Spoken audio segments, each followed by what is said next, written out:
Oh my God, what the hell is this? He's gonna try it! And will this be enough? My God, Hogan takes him!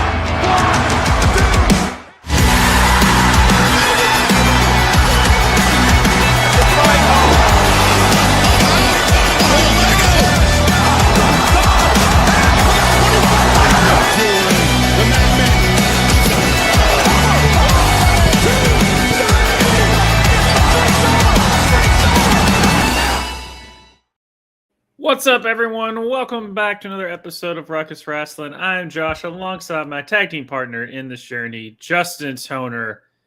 We got a lot to talk about today. Yeah. But Good, bad, and ugly, I guess you could say maybe. Sure. We'll start out with the good, bad, and then we'll get to the ugly part. The good, bad is WWE and ESPN, after all these years, are finally getting together. ESPN has spent 1.6 billion. Anyway, I got the point digit wrong, but it's a 1 point something billion. Billion with a B. Right. And all they're doing is just purchasing the rights to show the PLEs. Now, this has been an ongoing thing that ESPN is starting a new app, and they're starting to shell out a lot of money. They just kind of got the deal to where they've acquired NFL Network to an extent. By extent, pretty much they run the show. And then NFL has equity in it. And now they just turn this around and bought the ESPN. Now, as we go along, probably as I'm talking about this and going over what is going on, it's probably changing and more updates are happening of what actually this deal is taking place. Because as far as the timeline is concerned, when this happened, people were like, yeah, it goes to ESPN. So all PLEs are now going to cost $29.99 a month when the app finally launches in 2026. Everyone was just actually, the app is launching this month on the 21st. The PLEs don't move over to ESPN until the spring. I think Peacock's deal expires in March, from what I've read. Okay. So the app and the new subscription service, because they're basically they're going to launch a new version of the ESPN app, which will include the ability to subscribe to get all the ESPN channels and content for $29.99 a month. For people who want to do that and don't get the ESPN stuff through cable, satellite, or any other kind of pay TV provider, such as YouTube TV, Hulu, Sling, Fubo, stuff like that. Gotcha. Now, the big hoopla is okay, people were already upset about this, and that's completely understandable. Mm-hmm. People don't like change. Number one, they bitched about Peacock, and that actually worked about out the cost, which is understandable. It's pretty pricey for subscription service, but they made it clear that because ESPN doesn't want to ruin its relationship with the pay TV providers, that if you get ESPN channels through a provider, like I mentioned, you'll be able to access the subscription content on the app without having to pay the extra cost. And that includes being able to watch some of the PLEs. Now, they did make it clear that some of the PLEs, probably some of the big ones, are going to air on the ESPN channel or channels proper. So for people, who watch ESPN via Spectrum or DirecTV or something, they'll be able to watch WrestleMania or something on the network without having to subscribe to the app. Right. Now the thing is that only some providers are going to have that ability where you can log into the app through your provider and get access to that side of the content at the launch, because they're still working out deals. So some of the providers are going to be available at the launch. Others are still being worked on. And so it's going to be a wait and see. And now, thankfully, the PLEs are not moving over there just yet. So it's like I'm in a wait and see mode because I have a Sling TV subscription, and it's I can get Sling, I can get ESPN through Sling, and I can log into the current version of the ESPN app to access everything that's not ESPN Plus content. Now, Sling isn't listed as one of the ones that they've already made a deal with so far. But the reports are that, it's like the news reports show that they're working out to get all the other people deals worked out for that to happen. So they'll probably have that stuff. We'll see. A lot of the other ones are probably worked out by the time the PLEs start airing through ESPN. So it's a wait and see. So, but if you're one of the ones that they've already mentioned as being confirmed, then you're good. It's like, so you don't have to worry about anything. Right. And so you don't need to jump ship yet right away. All the PLEs, I think everything probably through the Rumble is going to still be on Peacock. After that, like Elimination Chamber, it's either Elimination Chamber or Mania will be the first one that will air through ESPN. You'd probably think it would be Mania. I would think it would be Mania because that would be the one to be like they're going to want to. Yeah, because then they'll have all the production and stuff. What's there the one to kick off then than WrestleMania? Yeah, because typically McAfee shows obviously there like the whole week, and they're going to have Sports Center and all that jazz. On the CNBC article, basically, it'll be it'll say like right now Disney has been able to get authentication rights from Charter, DirecTV, Hulu plus Live TV, which Disney owns Hulu, so that would have been like a no duh. They can do that because they own that.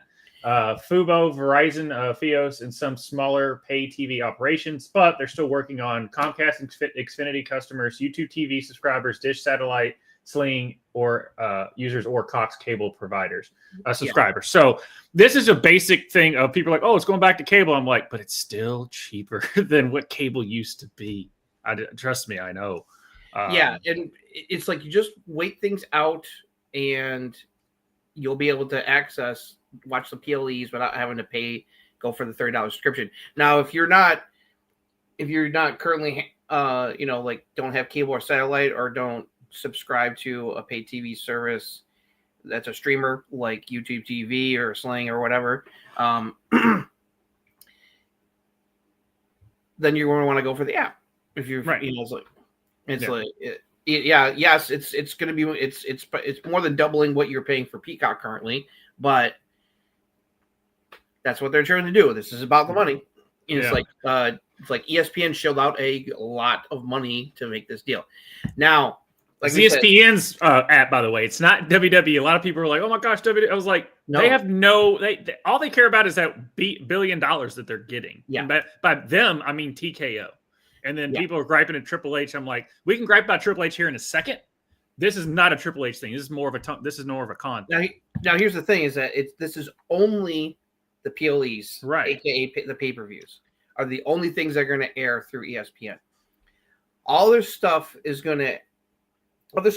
currently where that we know is confirmed is like Netflix has Raw for everybody, and everything else for people outside the U.S. So people outside the U.S. don't have to worry about this. Right. Because they already access everything else, everything WWE related through Netflix. Unless you're in a country that doesn't have Netflix and the WWE network actually still operates. There's a couple of them that actually do. Yeah. So some people are some people are saying, well, it's like just hop onto your computer, run a VPN, and use Netflix if you don't want to pay the extra $30. You can certainly do that. Now, the big question is, SmackDown is still going to be on Peacock because that's through USA and also Saturday Night's Main Event. Right. Now, the rest of the library, including all the old content, NXT, we don't know.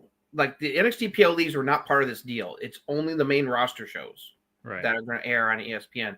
So the NXT PLEs, that who's going to show them is still up in the air. Now, NBC Universal is definitely still in play for the domestic rights because Netflix already does that internationally. So now a lot of people, props to Andrew Padala on Twitter, who's brought this up, that there's a strong possibility that WWE is going to help to give Peacock more wrestling content to replace losing the PLEs. Is have TNA go there for a new distribution deal, and also keep the NXT and other content. Now, some of that the library content could end up on Netflix potentially, depends, or it could stay on Peacock. We don't know. We'll just have to wait and see. Yeah. That's all up in the air. I mean, right now, what WWE is doing is if everyone's lived under a rock, they've been putting a lot of their stuff on WWE Vault on YouTube. Yeah, and that's another thing, is that they've really been uploading a lot of, not just like they've always uploaded like matches, but with the Vault channel, they're not only uploading matches, but they're also uploading old pay-per-views, old VHS compilation tapes, old DVD documentaries, a lot of stuff. They also have separate channels for WCW and ECW and NXT. The NXT YouTube channel run by WWE, they've been putting up all the old takeovers one by one. Mm-hmm. Right. They just uploaded the last official takeover 30, which was the final NXT PLE called Takeover, before they switched to just naming them like they do main roster shows when they switched to the 2.0 era. But once those are done, I'm assuming that the other NXT PLEs are going to be on that channel as well, because they've also been uploading all old NXT episodes going all the way back to the beginning. Not like when it was a reality competition, but when it became a regular developmental brand / third brand show. Yeah, because I just saw where they uploaded the Nitro episode where with Rodman and Hogan, them when they get out of the limo and walk straight out. They upload like whole episodes of old episodes of Nitro, occasionally maybe a Raw, Clash of Champions, all kinds of stuff. They've done, there's a lot of, it's like they've been uploading a lot of that library content to the YouTube channels. So they may continue to do that, and maybe that's where they'll end up permanently. Who knows? Yeah, I mean, it's always crazy. It depends on if someone's willing to pay money to want to host the library. It's like, I'm sure that NBC Universal is probably going to try to keep some of that WWE content on there so that they don't lose subscribers.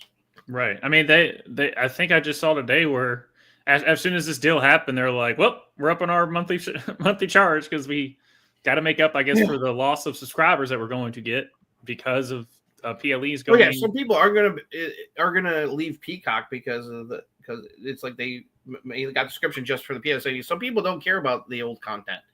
Us older wrestling fans do care about the library content. So more newer fans will care more about watching the current PLEs. So yeah, I enjoy the PLEs and the docs that they would put on there. But most of that stuff, like I said, is on YouTube. So most of the time, if I want to watch a classic match or like that Nitro, I really like that Nitro where Hogan and Rodman and all of them like came from like the park out of the limo right out, and just, I don't know, just really cool back then when at the height of the WCW era. But yeah, it's like at first I was like, as you're reading it, you're just getting more and more pissed off. It's a 5-year deal worth $1.6 billion. So they're going to be paying TKO and WWE about $325 million a year for the rights to broadcast and stream the PLEs on the app and on the network. Yeah. So I guess for those who are keeping math of what TKO, because TKO, if I'm reading our past episodes, TKO basically is in debt for buying up all these properties, and so they've been waiting to turn a profit. Now with the Netflix deal, and which is $5 billion, then this one worth $1 point whatever it is billion dollars. Is that 1.6?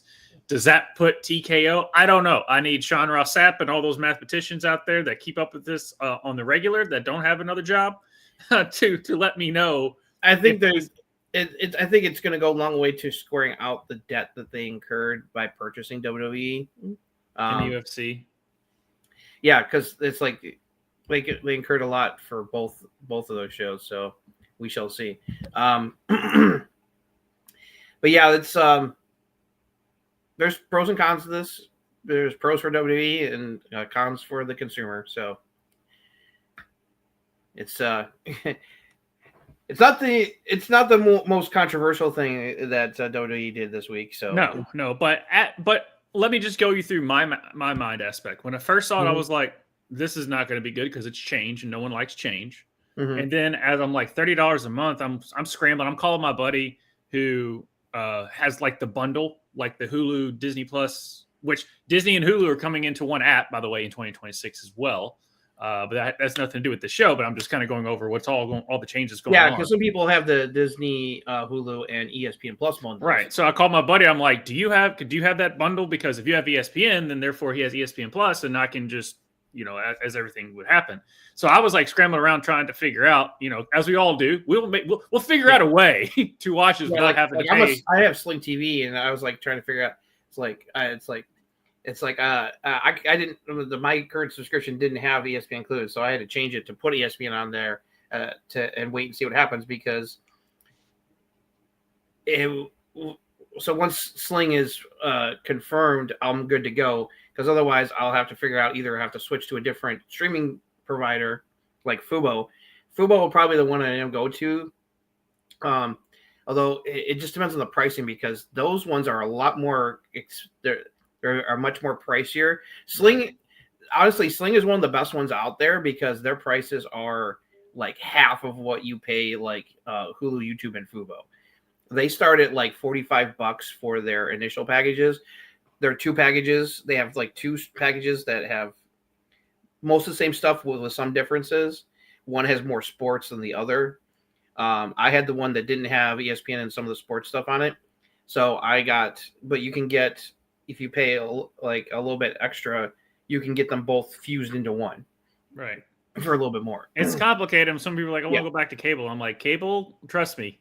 When we finally cut the cord, my family and everything, it's still saving us, even with the upcharge of prices, it's still saving us hundreds of dollars a month. Yep. From cable and internet. And I've got the Disney, Hulu, and HBO Max bundle, which saves me a lot of money. Yeah. It's like I pay a lot more for each one individually than I do the bundle. It's like but a long story short, it sounds like pretty much everyone that doesn't have anything that we just listed, which typically people do. Yeah. That everything's still going to be business as usual. They just might not do Peacock anymore. Yeah. Just because of it. Now, it's typical.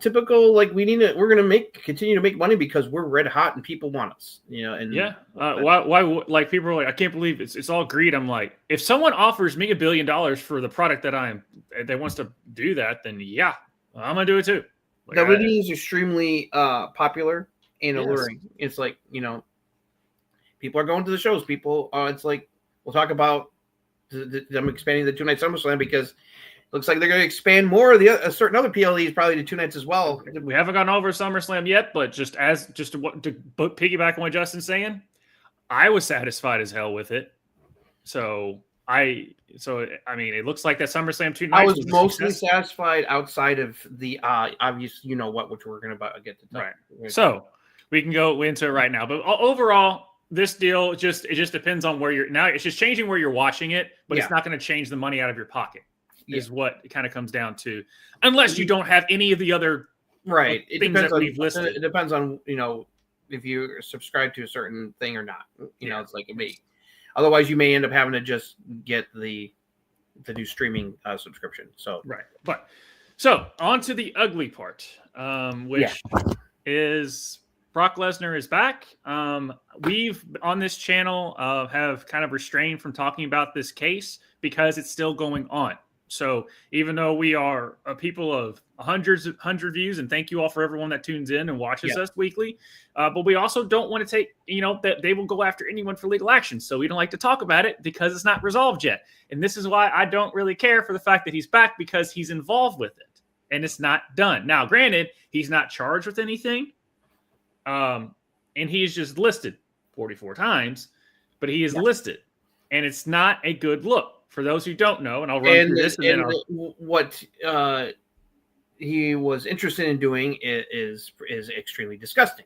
Yes, and I'm not going to go into it because, again, don't want to. Most people out there know the details. If you want to know Yeah. the details, go find them. I don't want to rehash the details of the lawsuit.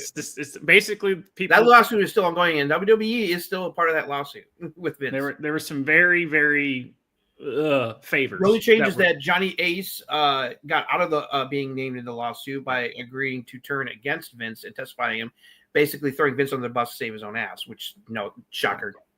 So for the timeline, this comes out. Obviously, they kicked Vince McMahon to the curb because he tried to come back, then they kicked him to the curb. And honestly, the product, yes, it's had its faults, but it's been way better than what we used to have. When they kicked him out, Brock was still being used on TV. Right. It wasn't until the details of the lawsuit came out and that Brock, Brock's some of the stuff he was. Now, he's not involved in – he's not named as a defendant. He's not being sued. He wasn't directly involved in the actions that Vince was doing. But he's referenced multiple times because of certain things that Vince wanted her to do with him to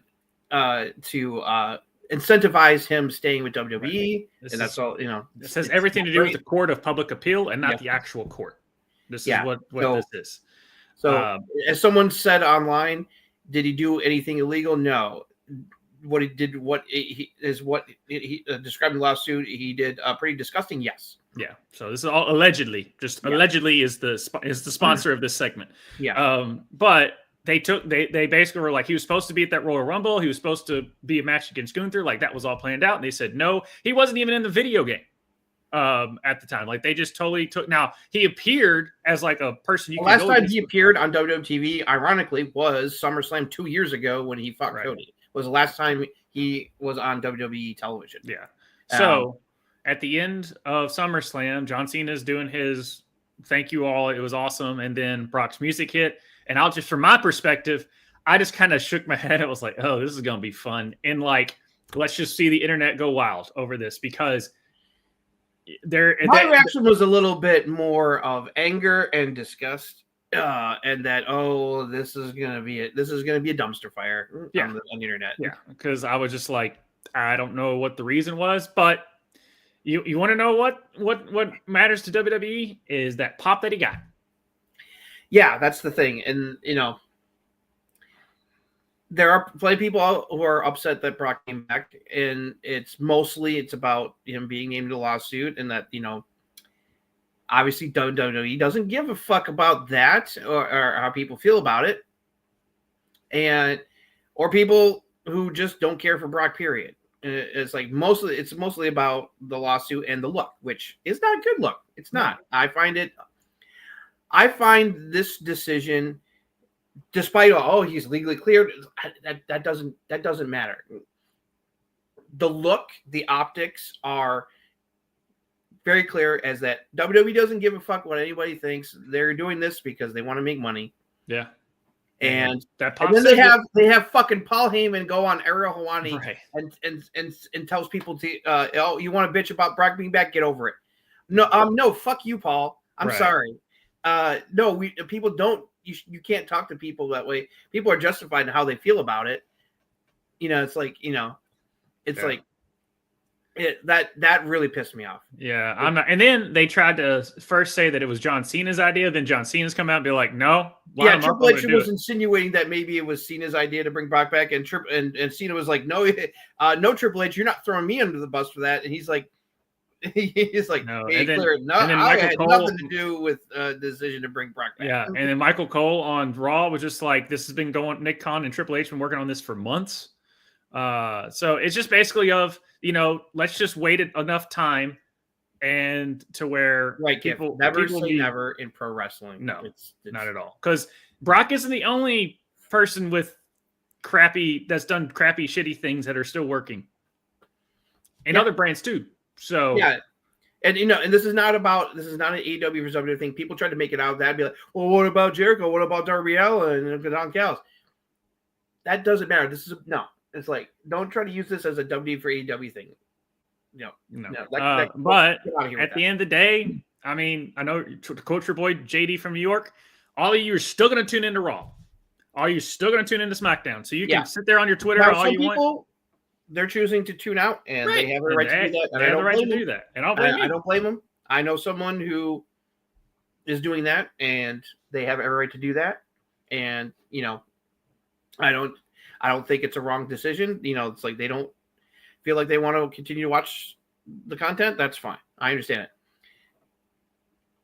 For me, I'm still going to choose to watch WWE, not because of that I agree with this decision, which I think is fucking horrible. It's a very arrogant and insensitive action that really rubs me the wrong way. But I'm going to choose to continue to watch WWE for the time being because I want to support the talent. I'm supporting the talent, the people there. There are great, talented people that are working there that I want to continue to support. So it's like me continuing to watching is not because of the people running it, but because of the performers. Right. And it's like I want them to continue to get paid well and do well. Yeah. And that's the only reason I'm doing it. It's like it's like WWE. You're really trying to. It's like it does. It sours the pro wrestling name, and then thankfully AEW's put it here too. I mean, AEW is always going to light a fire under WWE to make good stuff anyway. And thankfully, that there's other alternatives. You got AEW, you got TNA. So if you don't want to watch WWE, you got other wrestling promotions that you can choose to watch instead, and that's a good thing. Right. So I think I'm basically agreeing with you wholeheartedly. I would not have brought him back. No. But from just not taking everything away from it and just putting myself in WWE, they probably weighed the pros and cons and said, "Fuck it, it's worth it."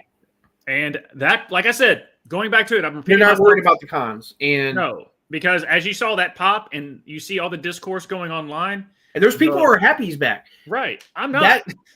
The video clip of his return, within 24 hours, I think it was at like 2.7 million views by the time Raw aired, with like close to 100,000 or more likes. So that tells you a lot. There's people are perfectly fine with Brock coming back. They're happy that he's not under the umbrella. Like I watched reactions. Like a lot of them were disbelief, holy bleep, he's back. Some people understandably upset that he's back, but a lot of like mind blowing and also excitement because of who Brock is as a performer. And that's one of the reasons why they decided to bring him back, because as I sat there, as I was watching it happen, I was like, well, this makes, I see why they're doing this. It's part of, it's like Cena and Brock have such history that they would want to have them wrestle one more time before Cena retires. It makes sense. It's kind of plus they teased before he was exiled. They were teasing Brock Gunther, which is what people wanted and I wanted at the time. Right. It's like Royal Rumble 2023. They had a stare down in the Rumble and people went nuts because they knew what that meant. Now, their Mania match didn't happen because of what happened. They decided to go in a different direction. But,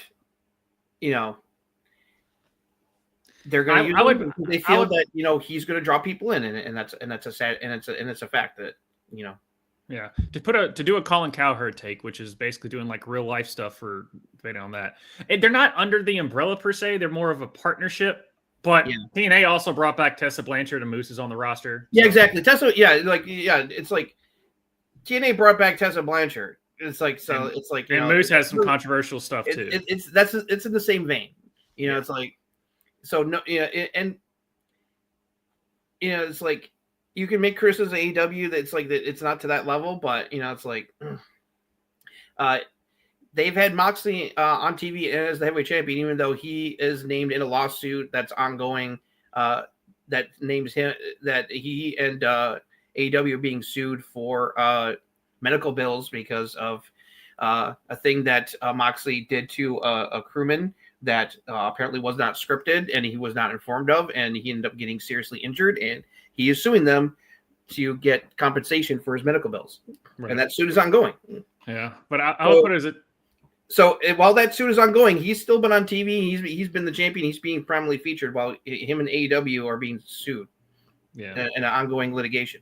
It's kind of like something that you liked as a kid, like a food item that you liked as a kid, and then it made you, and then you got sick after you've ate it, and even though it wasn't the food related, it still makes you sick anytime you even visualize or see it. That's kind of how I feel about Brock. It's like I know it's good food, but I still associate. I'm not trying to equate that to say that's equal to like the Vince lawsuit. It's in a similar vein of no wrestling company's hands are clean. I mean, it's no one's perfect. No one is perfect, and that's one thing. The way that's kind of what Heyman was saying, but it just came off very. He came off like an arrogant ass. Yeah, it came off arrogant and grind and just that pissed me off. But yeah, basically what I'm saying is it's like having food that you really liked, and then you got sick around that time, and so you don't even want to look at this. Once you see it, just the thought of it makes you sick. But it's probably good food, and everyone else likes it, and always sits there and goes, "Dude, just try it again. It's fine." That's kind of what this Brock Lesnar situation is. It's like, no, it made me sick. I associated with that. I don't want to see it. I don't want to deal with it. But I like everything else that's going on the show, and all that stuff with everyone else. Like, you think I'm going to now that Brock's back, I'm going to tune out just because and not watch what Rhea and EO and what Cody's doing and what all the tag division and SmackDown's doing. Like all these other great things, you think I'm going to just tune that out just because he's back? No, like you were saying. But I don't think it was this. I don't think it was a smart decision. But their pockets are being lined, and there you go on that. A couple other nuggets. Yeah, I mean, let them go away. I think that's kind of what they're doing, but it just depends on how the Cena situation goes. Because if the Cena situation goes well, then who knows what they might do with it. But they're gonna go. Brock's gonna show up in a town, and they're gonna have to mute the crowd. Just kind of how they were like Tessa Blanchard at Slammiversary, where you can clearly hear 7,000 plus people going, "She's a racist," the whole time. So, but Dave Meltzer nailed it. Like afterwards, he goes, "WWE is going to come out and going to say, well, we got 75 million." Hits on YouTube and all over social media, and they're going to show a bunch of streamers going woo like on it, and then literally on Raw like clockwork. And Dave was like, called it. Like that's what they're going to do. That's what WWE always does. A couple other little nuggets. WWE has, I don't know what the hell's going on with Karrion Kross and Scarlett's. Everyone, there's a lot of conflicting points that he's been offered a contract extension or he's been offered a new contract. It's like he's saying that the reports are not accurate. We don't know. He could be saying that just to deflect so that it'll be a surprise if he and Scarlett return. Who knows? Yeah.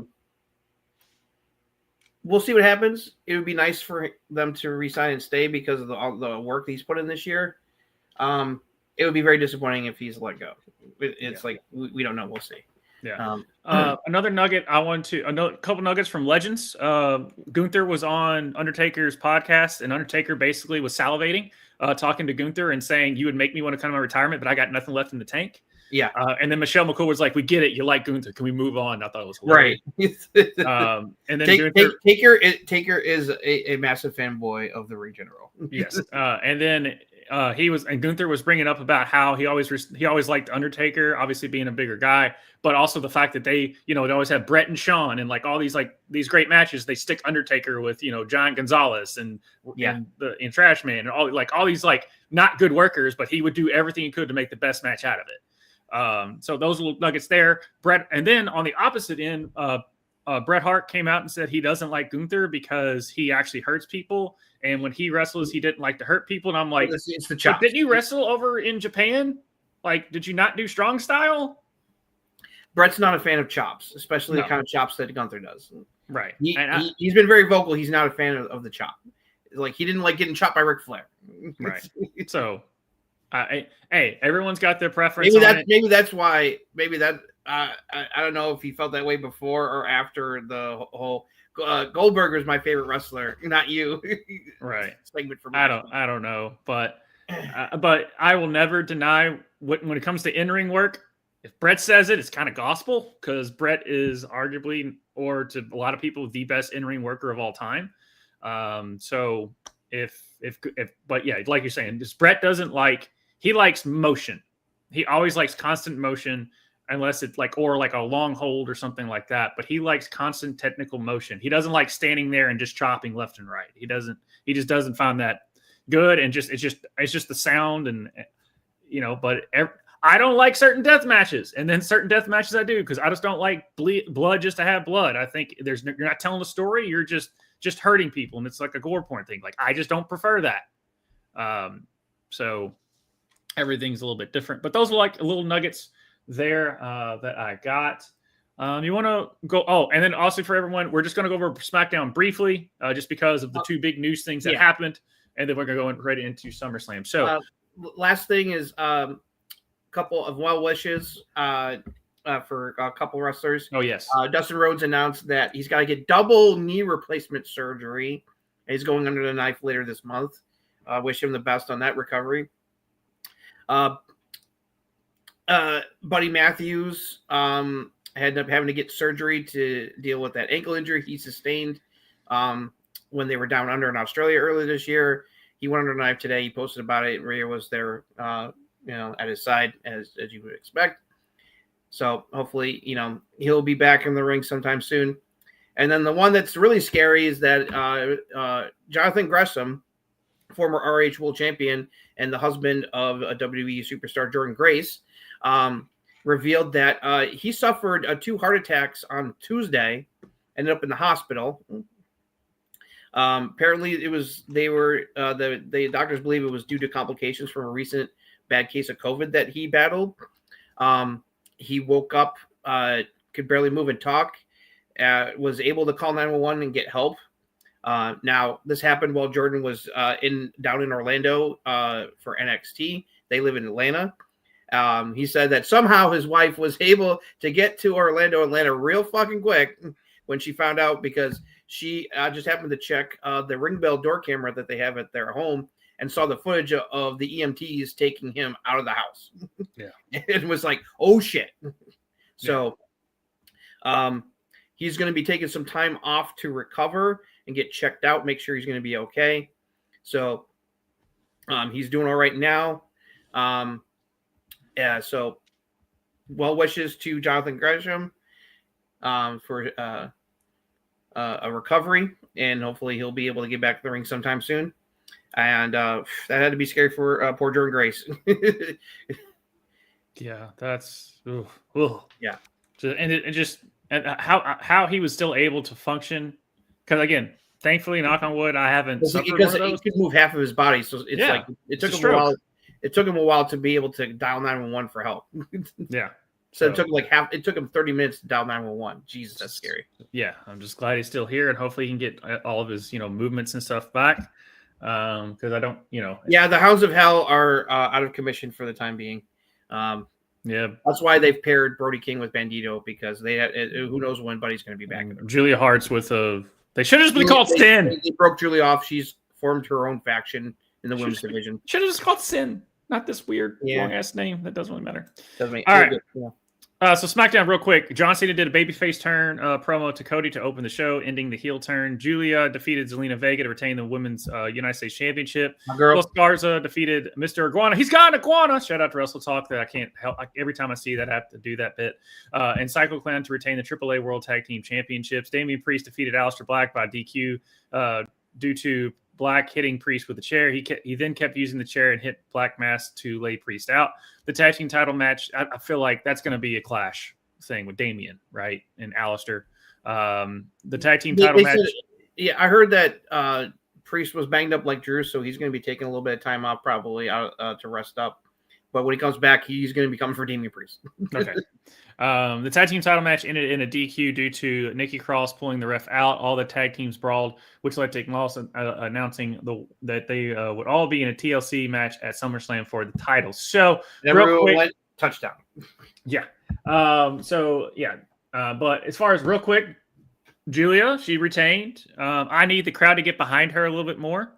I feel They're like getting there. that. It's like she got a reaction, and they were chanting her name, even though she's the heel. So she's getting over. Yeah.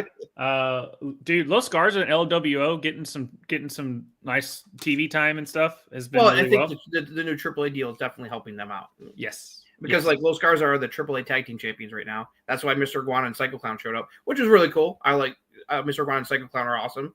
So that was cool. Man, Mr. Iguana is still over, man. He's Fans still love over. seeing Mr. Iguana. They love him some Mr. Iguana. And then no, I was happy with the Julie match. I thought this was actually better than than when she beat her for the title. This was a much better match. It was actually a really good match. The fans were into it. They were really into it, which was nice. And as far as my feelings on the Kiana James pairing, I am feeling positive about it because I think that Kiana James is I've always felt she's a good talker. So having her be the mouthpiece, and let Julia just say like something important, kind of like adds a little bit and gives Kiana something to do. So and plus they can tag team together and stuff. So it's like they'll help ease Kiana back into in-ring action. She already taped a match she already did a match for like main event, like a dark match. So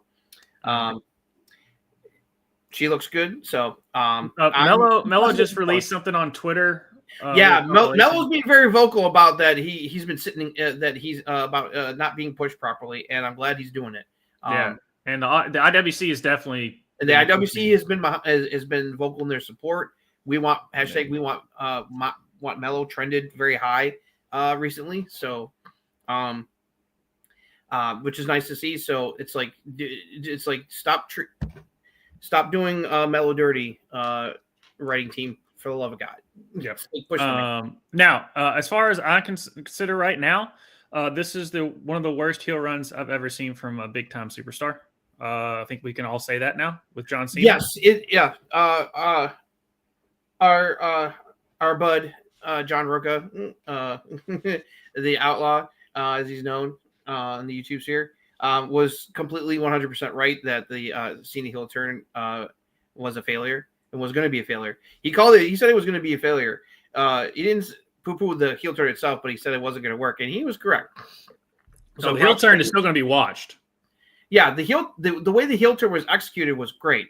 It was everything afterwards that was an epic fail. Outside of the Punk, the stuff with Punk, and that's the only time it worked. I know, and his best match ever, he was a babyface. So it's like right. So it's a two thing, because when it was happening, I was like, okay, either he's faking it or he really did turn face because they finally were like, yeah, this heel run is not working, bro. We need to pivot right now and get him back to being a babyface. But with the Brock stuff now, it makes even more sense that they'd want to have Cena be back to being babyface. Heel Brock is a better Brock. So well, I don't think he's ever going to be a babyface. Brock Lesnar's never going to be babyface. I don't think. Yeah, it's like. But yeah, Brock is one of the ones that's never a babyface. It's kind of like Roman, but Roman's finally gotten more and more babyface right now. But like when Roman came back after he lost to Cody and he was a babyface, he never changed who he was. Right. It was just how he was presented. So when this was happening, I was like, okay, either they are really pivoting or it's a fake out, but he'll still end up turning babyface again real soon. No. But it turned out that was a full on legit pivot turn, face turn, because as we'll get to at SummerSlam, he came out and did that whole match as a face. So yeah, it's like face Cena is back, and hallelujah. Okay, it's so awesome. Well, I'll get through SummerSlam, then I'll ask you some more John Cena stuff. So for the night one of SummerSlam, SummerSlam night one, because rapper Cardi B, night one. Right. Rapper Cardi B opened the show, welcoming the fans to the first two nights at SummerSlam. She might have had a couple of drinks before she went out there. Who knows? Roman Reigns and Jey Uso defeated the Braun Brawns. The finish came when Braun went to spear Jey, but Roman pushed him out of the way and ate the spear instead. Jey super kicked Braun out of the ring, speared Reed, then hit Reed with the Uso splash for the win. Alexa Bliss and Charlotte Flair defeated the Judgment Day. Boo, but this is the right call. To win the WWE Women's Tag Team Championships, despite Alexa accidentally hitting Charlotte earlier, Flair took down Raquel with a big boot, and that allowed Alexa to hit Roxanne with the Sister Abigail DDT for for the pin to win the title. Prodigy losing, but but storyline wise, it was the right move. Yeah, and we'll get to that more than one. Yeah, Sammy defeated Karrion Kross. Scarlett tried to tempt Sammy into using the pipe on Kross, but he threw it away and finished Kross off with the haluva kick for the win. After the match, Sammy signaled to Kross saying, "We're done," and then Kross, you can kind of see, like, shook his head like, okay. Tiffany Stratton defeated Jade Cargill, which was kind of a shocker, to retain the WWE Women's Championship. It's the Tiffy time! Yeah. When Tiffany countered a top rope Jaded with a Rana and then hit the prettiest moonsault ever to pin Jade and retain. Drew McIntyre and Logan Paul surprisingly defeated Randy Orton and Jelly Roll. At one point, Logan Paul did a top rope splash, putting Jelly Roll through one of the commentary tables. People were helping Jelly to the back, but he got back into the match and got the hot tag, and the fans went wild. Drew hit a Claymore on Jelly. Orton then hit an RKO on Drew. Paul sent Orton into the post and then hit a frog splash on Jelly Roll for the pin. In the main event, CM Punk defeated Gunther to win the World Heavyweight Championship. Gunther beat the hell out of Punk most of the match, but Punk would not stay down. Gunther got arrogant and taunted the fans on the Spanish announce desk, and Punk took advantage and dropped him face first into the desk. Gunther came up busted wide open, and Punk turned the tide, finally hitting not one but two GTSs in a row to put Gunther down and win the title. Punk was crying as he celebrated winning the title with fans. But then Seth Rollins' music hit, and the place went nuts. Seth came out with Heyman. He was using crutches and had a knee brace. They taunted Punk with the Money in the Bank briefcase, and when Seth turned to leave, he stopped, waited, and then tossed his crutches away and tore the brace off, revealing the injury was indeed a ruse all along. The fans went crazy as Seth ran down to the ring, grabbing referee Jessica Carr on the way because Jessica Carr was attending to Gunther. Punk tried to fight Seth off, but Seth hit him with the Money in the Bank briefcase a few times. He then officially cashed it in. He hit Punk with the stomp, and Seth Rollins defeated CM Punk to win the World Heavyweight Championship. Cole called it the ruse of the century as Braun and Bronson Reed came out to join Seth and Heyman to celebrate. They taunted the fallen CM Punk. Seth held the title at the Heel So Tall, celebrating Punk at SummerSlam to cap night one of SummerSlam. So, oh man, there's no up and downs in this first night. The Karrion, I'll just say this: as much as I'm a fan, Karrion Kross needs to get better in the ring. Yeah, that match with Sammy once again disappointed. It was one of the weakest matches on the show. The Tiffany Jade match was watchable, but Jade didn't position herself right and had to very obviously drape Tiffany's leg over the top rope to cause the pinfall to be broken up. So I was just like, oh my God. But thank God Jade did not go over. I will give them credit for making the right call in that match too. Jade is not ready to be a champion. She's not. She's not as over as she once was. This was the absolute right call, and thank God, because I would have been having to watch Jade as the women's champion. Great win for Tiffany. Continues to elevate her stock as champion. She's getting a pretty lengthy reign. It's like in a few more months, it'll tell you how much longer she keep her. She may go almost a year with the title at this point. So, but on the other hand, the opening match was really a lot of fun. Really, that was a smart choice to open the show. You know, Roman and Jay, two of the most popular people you got in Roman and Jay teaming against formerly known as Team Heyman, because as we'll get to Raw, we finally have a name for the fucking faction. Jesus. Sure. Not a great name, but it's a name. We'll get to it's a name. The opening match was fun. Lots of I swear, I felt like Roman was trying to okay, I'm going to see if I can match Braun Breaker for his insanity. Oh, dude, the fact that he was able to know that he launched too hard and was able to feel it to roll so that it's like that something bad didn't happen was a miracle. Yeah. Braun roughed up his knee. Thankfully, not a major injury, just banged it up a bit to where it was a little swollen, had a limp, but by Raw, he was perfectly fine. So that man is indeed a freak of nature. And Paul Heyman is still where he clotheslined, tackled Roman over the Spanish announce desk was nuts. The only problem I have is the finish. don't feel why did Roman and Jay have to go over? Yes, what happened with Seth at the end kind of makes up for it as far as like the strength of the faction. I felt it would have been more stronger for them overall if they had won this match, but they clearly wanted to make sure to protect Braun because they want to do that Roman Braun one-on-one match later. So Braun didn't take the pin, Reed did. Because the other three weren't going to take the pin. That's the thing. Roman's not going to take the pin to Bronson or Braun at that time. It's not the time. And they're not going to have Braun pin Roman just yet. It's like, right. So. And they're not going. And Jay's not going to take the pin at this point because he needs all the momentum he can. I just felt that the heels needed more, but I'm not going to bitch about it too much. The match was still entertaining. Because hindsight's 2020, because now we saw how they're presented on Raw and stuff, and what happened with Roman coming out at the end. He was still like, I took care of your. Well, that one match, that was weak. Yeah. Tiffany did what she could.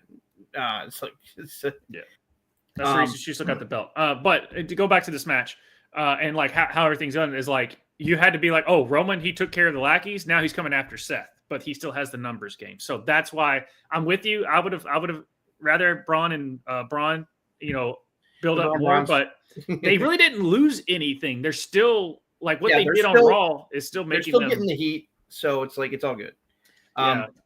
Women's tag title, that was a lot of fun, and as much as we love the Prodigy here and we hate seeing her lose, this was the right call storyline wise.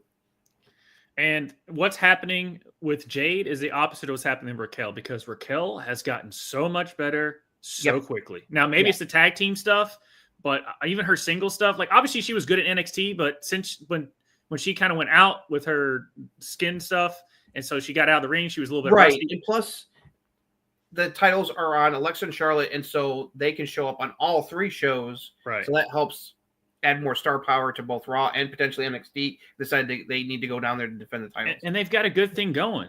I mean, it's a great thing. The fans like Charlotte. It's like night and day to how post Royal Rumble, the fans were treating her like Dominic, booing her to prevent her from even speaking. Yeah. To cheering for her and popping when she gets the hot tag from Alexa. Yeah. It's amazing what this storyline with her and Alexa has done for her with the fans. It's working. I like it. And it adds a lot of intrigue. It's like they're slowly getting toward the F word friendship. So, well, they did in their post show. Yeah. She's really gotten more like her and Roxanne have really gelled as a team. Yeah. I really like seeing them work together. They do some nice double team work. It's like I appreciate that. So, yes, it's disappointing they lost, but it makes sense for the storyline wise. And don't be surprised if Raquel and Roxanne get the tag titles back in the near future. So, yeah. Is your microphone next to your speaker or something? Because I was hearing myself echo. I don't know what was going on. Maybe. Okay, but anyway, and then while you're looking at that, the Drew, Logan Paul, Randy Orton, Jelly Roll, that match had no business being as good as it was. That was a lot of fun. But I mean, Logan's there, man. Logan's say what you will about him personally. Yeah, I understand. Nothing wrong with that. Logan's but there. I can wrestle. It's like he can wrestle because he all three of them were helping. And Jelly, you can tell Jelly's been working his ass off too. Yeah, he was taking some. He put in the Bad Bunny work. Yeah. And props to him for. And he said it when on Cody's podcast this week when Cody interviewed him. He specifically told Triple H, "I want to lose this match. Let me take the L," because celebrities always go over in these matches in WWE, going all the way back to, Mr. T defeating Roddy Piper in a boxing match at WrestleMania 2, Lawrence Taylor beating Bam Bam at WrestleMania 11. It's like most of the time, like Bad Bunny in that awesome street fight with Damon Priest at Puerto Rico Backlash in Puerto Rico. He won that match. Right. Most the celebrities often go over in these matches. So props to Jelly Roll for willing to take an L, and it sets up like he can come back and get revenge on Logan later. Right. And plus, Jelly was taking bumps, man. And that I was like laughing. I was like, I saw what they were doing. I was like, oh, he's pulling a Mick Foley. He's gonna go back in there, even though they're gonna tell him, no. And his power slam to Drew and his boss man slam. Yeah, where he that power slam where he caught Logan coming off the top and turned into a power slam. That was great. Yeah, and his boss man slam looks pretty clean. Granted, it's a 2 to tango. So yeah, that match was better than I thought it was gonna be. So and then the main event. Oh, tell me if you've heard this, by the way, about the main event. Yeah. Gunther and CM Punk are really good at wrestling. Yes, they are. Because they put on a fucking awesome match. It's like they told this match was great because it told story. CM Punk is an amazing storyteller in the ring. Yeah. Amazing storyteller. Yeah. Gunther's good. Both good at knowing how to tell stories with a match. Yeah. So the story was, it's like Punk was outmatched by Gunther. He was getting the shit beat out of him. Every time he looked like he was going to turn a tide, Gunther was like, nope. Yeah. But then what's always been Gunther's fatal flaw, his arrogance. His hubris. He got cocky. He was taunting on the desk, and Punk dropped him on his face, and busted him open, and he completely turned a tide. That was a hell of a fake blade job, because holy cow, did he come up with a crimson mask. Yeah. And it's the same thing that Punk did to Drew McIntyre. Yeah. I love how Punk, it's like Gunther did a great job, because like we've never seen Gunther busted wide open like this. No, we haven't. And he was all like trying to get the blood out of his eyes, and it's like the ending was perfect. I also loved how after Punk hit the first GTS, he was like out on his feet, and then Punk lifted him up again, and the fans went nuts, and he hit the second one. And Gunther sold it perfectly. He just like dropped like he had just been knocked out stone cold. It's like, and at that moment I was excited. I was like, because I was happy for Punk. He was getting because you could see the emotion on his face, man. Yeah. It's like he was crying. It's like his like with the title. But I was thinking like, oh my god. I'm like either Seth really is injured and he's actually gonna walk out tonight with the title, or his music is about to hit. And I was just like, and for a moment, I thought he was safe. And then when Seth's music hit, I went, "You motherfuckers!" What? And then I literally, I was like, "Son of a bitch!" And props to Punk, the look on his face when Seth's music hit, because the camera's right on him, was, "Oh fuck!" Yeah. You gotta be effing kidding me. It's his reaction every time Seth music hits when he's like on the microphone or something. He's like, you gotta be kidding me. Not him again. And as many of us suspected, the possibility that this whole injury thing was a work was revealed to be true. He was never seriously injured at all. It was all work as part of the storyline. But the reveal was great. It's like it made it look like he was actually hurt and he was looking to leave. And they stopped, and then when he tossed the crutches, the crowd went absolutely lost their minds. And I was like, okay, that was well done. And it's just like, once again, Seth screws over CM Punk. the feud continues. The production of Seth coming out, just basically saying like at first I'm like, okay, because I was like, where's when Seth music? Okay, maybe he is actually injured. Yeah, because I was just like, when Seth music going to hit, because they would have come out and said that he's injured a long time ago, and not just being like so top secret about him being injured. But as soon as his music hit, I'm like, okay, there's that. I love Punk's reaction to it, but I wasn't like super surprised. I was still like, I was like, okay, is he really faking it or is he really hurt? Yeah. But then when he looked like he was leaving and they stopped, that's when I was like, oh no. Yeah. And if you looked at the production of it, when he stops and when he tosses the crutches, he hit the burn it down pause. He timed it perfectly. It was right.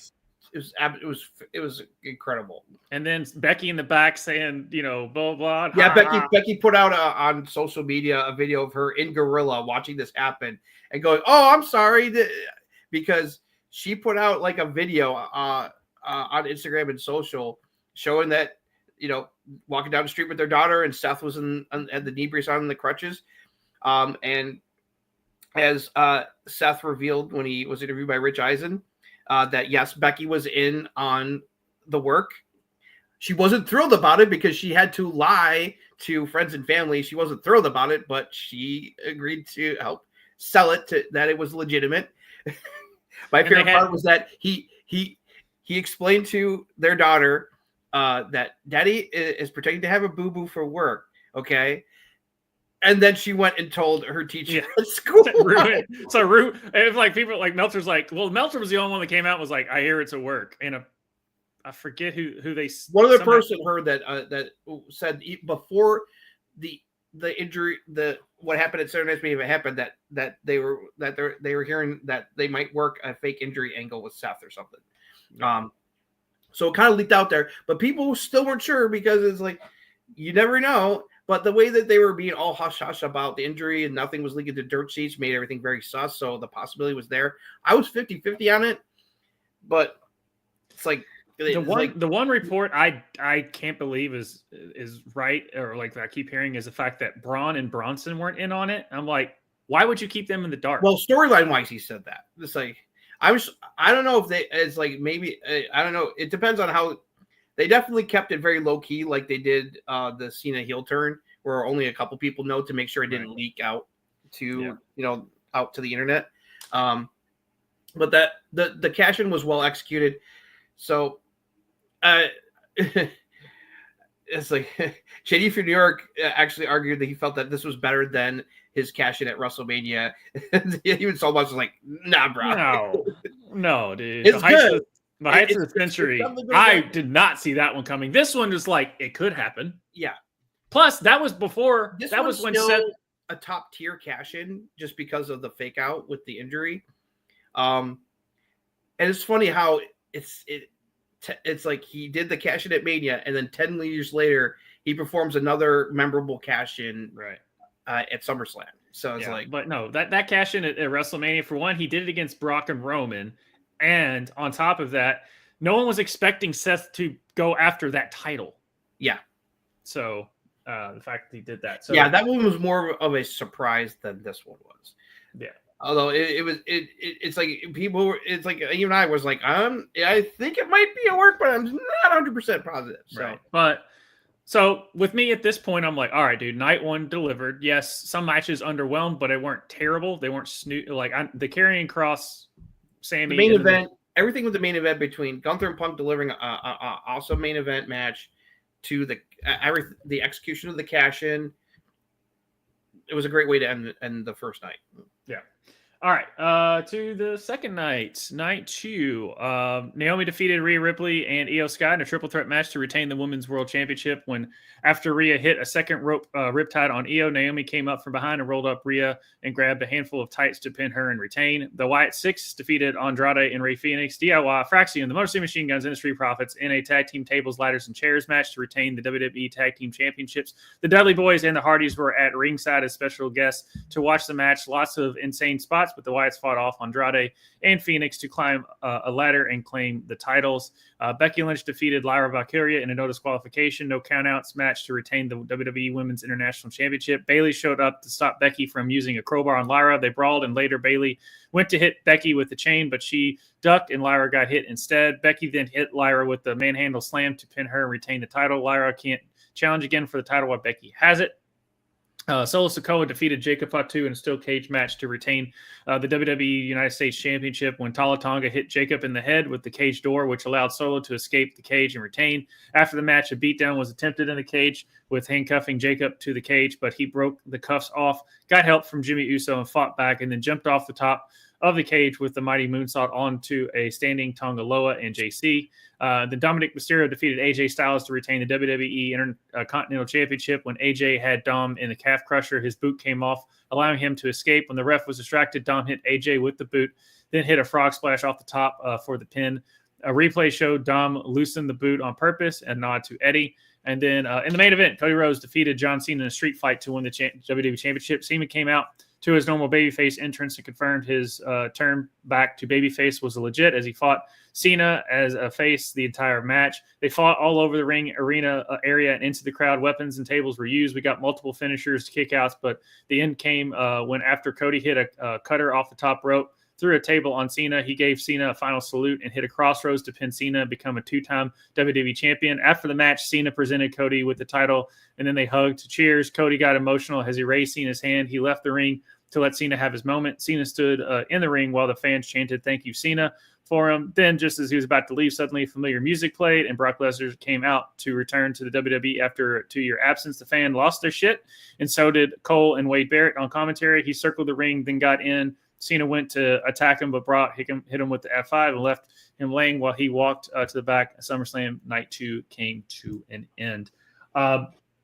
Before we get into it, as far as the overall Night 2, I think there were too many no DQ stuff. The placement of matches and also the fact that they loaded up most of the gimmick matches on Night 2 was a definite mistake. And we'll get to it because the placement of the Lyra Becky match did it no favors. No. Besides what happened in the match, we'll get to it because I got a lot to say about that match. Yeah. As far as the triple threat, I thought that is exactly what the triple threat I was expecting. Opening match was great. Very good triple threat match between the ladies, as you would expect. Would prefer namely hitting like her finisher, but she's a heel. She's going to do a little bit of chicanery like that. She's on fire right now, dude. Yeah, Naomi's killing it. And also props to Naomi. She got a special entrance. Her own father on guitar doing her theme music played her down to the ring. It's like you can't. It's like that's just awesomeness. It's like so happy for her that she got to have that kind of moment with her dad. That's fantastic. The match was great. TLC match lived up to the hype because they tried to all kill each other. Well, I was hoping, and they were there. The Dudleys and the Hardys were at ringside watching this insanity, which is appropriate.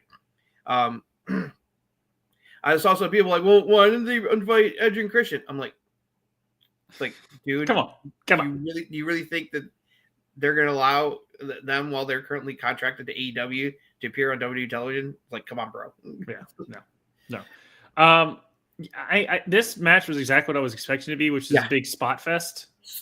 Some insane spots. That Spanish fly Dawkins did with Axiom was through a table. That was insane. And then Candice LeRae nearly died for our sins. Holy shit. People were like, I can't believe Candice did that. That's when I posted on our chat. I'm like, here's the PWG match for the Young Bucks. So this is not a first time. She's probably been wanting to do a spot like this on the main roster for ages. Yeah. And people are going to talk about Candice LeRae now for like, do that spot with Candice LeRae. When's the last time we said that? And despite that, if you watch the post show,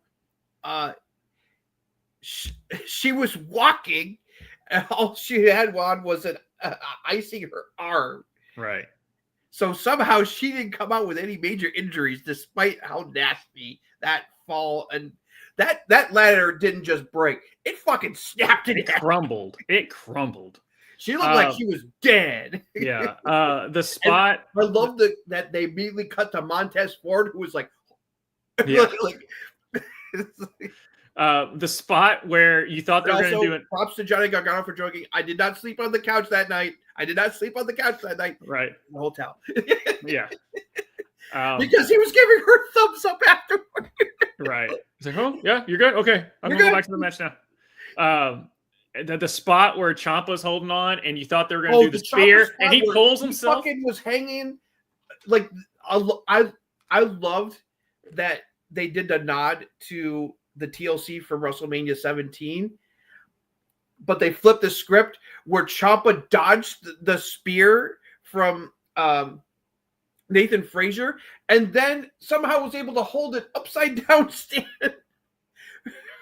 I don't know how he was able to do that. That man is in amazing shape and cardio to be able to hold on up there that long and also lift himself up where he's dangling literally upside down with his feet up in the air. Insane. Yeah.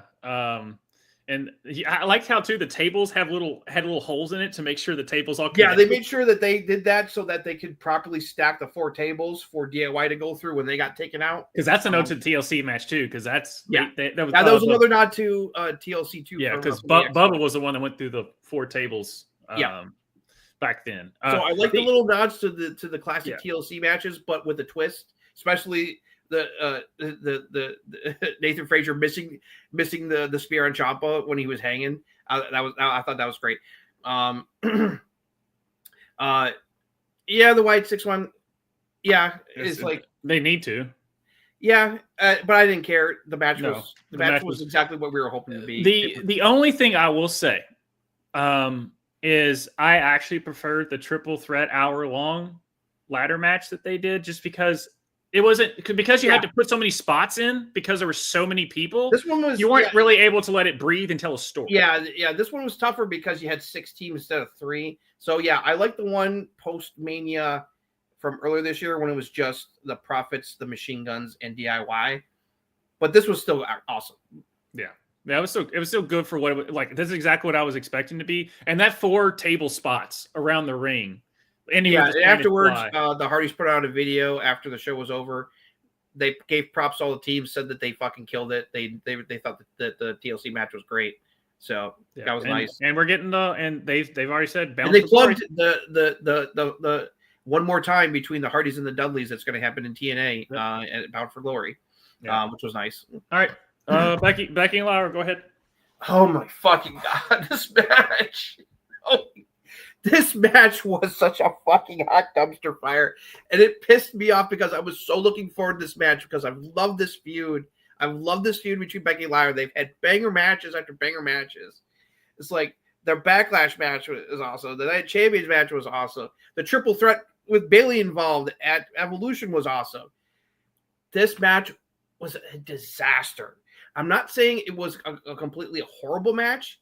It was just an absolute mess. Number one, I don't know what the fuck they were thinking having this no DQ match go on after TLC. That did them no fucking favors. The crowd did not give a fuck about this match. They were doing the wave, apparently. They were fucking doing the wave. It's like they were dead outside of certain spots. And that also pissed me off. Because you need a cooler match, but you can't have a cooler match. This match was too long. They went almost fucking half an hour. And they tried to do too much in this match. The zip tie stuff, I get what they were trying to do, but at one point you could clearly see that it got undone, and Lyra had to quickly put her hands back into the zip tie. And then she had to go into the ring, so you couldn't see her cut it off, and she was trying to cut it off in some dumbass ways, and just the zip tie spot lasted too long. Because as soon as she put the zip tie on there, I was like, where are you going to go with this? And then when they did the Bayley to belly, I was like, okay, now get it off of you. And they kept going. This match went way longer than it should have. They tried to do too much. It just ended up being a mess. There were some cool spots and moments. The final stretch of the match when Bayley showed up was probably the best, some of the best part of the match, honestly. And I was worried. The finish, Bayley was just standing there when she hit her.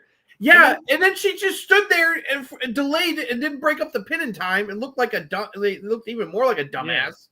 So they did what I was worried about, is that they had Bayley cost Lyra the title, and it was allowed because of the no DQ stipulation. Yeah. Totally the wrong call. Now I get, though, after it's like who Becky's feuding with next, why they decided to keep the title on her, and that pisses me off even more because that doesn't fucking need a title. Sorry. This match made me very angry. Yeah. It's like between this match and the cage match, it's like night 2 started off great and then went off a fucking cliff for me for a while before it recovered thanks to Cody Cena's fucking amazing main event, which we'll get to. Yeah, the steel cage is the one that I'm just like, this wow, match, that was honestly, the steel cage match I thought was even worse than this. It's a snooze fest, man. Like it was so boring. It was so short. They didn't even properly use the cage. And handcuffs came out again. We just did zip ties, and now you're doing handcuffs? Yeah, exactly. And it's like that was not booked well. And And then you wait till after Jacob loses. I thought it was even worse than the Becky Lyra match. Yeah, and then you wait till after Jacob loses for him to hit all of his spots and do the big spot of the match. Like, what? Like, I was worried. I was like, oh god, I hope Tonga and JC are all right. Jesus. Whoever produced that match. Yeah, you have the big spot after the match, not during the match. It's like, just didn't make sense to me. Didn't make any fucking sense. It's not hurting either wrestler. I think it was just the timing and the layout of the match just did not work. And they kept using that door way too effing much. I was getting worried because as like, you know, like the triple threat and the TLC match were great. And then these two matches were complete misfires back to back. I was just like, oh man. Thankfully, Dom and AJ was a good match. It kind of helped recover. Because it was the most normal match that was on the card. It was outside the triple threat. It was the only one that didn't have any kind of major gimmick stuff going on. Right. Like all these like no DQs, and then Dominic uses a boot. And the fans got back. The fans came alive for this match. They were into this match. I loved AJ playing mind games with Dom by coming out in a lowrider, doing an and had his son dressed up as Dom. Yep, and had his son dressed up as Dominic, which was a nice touch. It had a fucking Eddie style T-shirt on. Yep. They played the chair spot. Yeah, they played the chair spot. I love that AJ's counter to the classic Eddie chair spot was to put it on his head and play like he had been hit instead, leaving the ref going, "What the fuck just happened?" Yeah, I thought that was great. And then the nod to WrestleMania 20, where because at WrestleMania 20, Eddie fought Kurt Angle for the WWE title, and during the match, Eddie purposely loosened his boot when Kurt went to do his ankle lock on him, and the boot came off, and that startled Kurt long enough for Eddie to roll him up for the pin and keep the title. Him doing that was a nice nod to Eddie. I like that finish, and plus it helps keep the feud going a little bit more. So I thought that really helped kind of right the ship a bit. And then we got to the main event. Oh my god, man! We're gonna get to the Brock stuff that left quite the sour taste in my mouth, but this main event, Brock. Oh my god! Not only did this make up for their Mania match, it blew their fucking Mania match out of the fucking water, dude. Other than the AJ SummerSlam match, in years. That's AJ SummerSlam because when I posted it on our Discord, which links down below, by the way, and everyone can join over there, it's free. I was like, that was the best Cena match I've seen in for a while, and the only thing I was thinking, I was like, maybe the AJ match is SummerSlam. Yeah, everyone was saying this was probably Cena's best match since the title match he had with AJ back in what was it, 2017 Rumble? Yeah, it was like SummerSlam or Rumble, one or the other. I forget which one it was, but. Because his first feud with AJ was really I was watching this match. I'm like, where the fuck is this John Cena been? Holy shit. When he did a fucking cold red on Cena on the outside, I was like, holy crap. Yeah. And at one point, you could even tell, like, Cena, like, Cody kicks out of multiple AAs and stuff that he did. And just kind of leans on the rope, and he just looks out the crowd and goes, that's all I got, man. Because you can just tell he's put everything into this thing. He's like, all right, I've been, I haven't been doing very well. I was a little worried in the beginning because there was a lot of cheers, but there were some boos for Cody because of, they love Cena. But as the match went on, they gave love to both guys. Yeah. It's like, and there was no boos when Cody won at the end.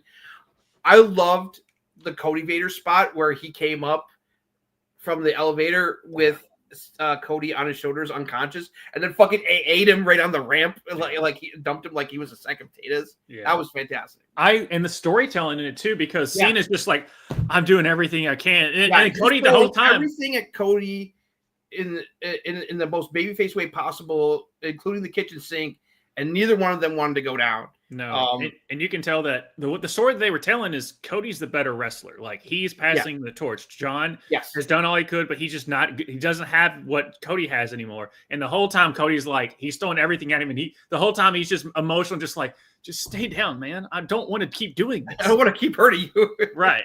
And he took the turnbuckle off. He's holding the turnbuckle. He's like, come on, man. And he kept that was great. Where he's like, I don't want to kill you. Yeah, just the storytelling in this thing was amazing. Yeah, it was. The storytelling. This was absolutely amazing. Normally I would complain about the multiple Kickouts. spamming the finisher kickouts, but in the context of the match, it worked, and the crowd was into it the entire time, and the finish was great. It was a bit cheesy where he was like saluting Cena before he put him down. After that top rope cutter through the table spot, I was like, holy shit! Yeah. The super cutter. And also too, I liked when Cody got it back for the second time of his career. He was just exhausted. He was like, okay, finally, I got it back. It wasn't like afterwards with Cena passing the torch to him by giving the title and that hug. Fans loved it. It's like and I was like this. I was like this. And but as they kept going on with Cena still in the ring, and I was like, and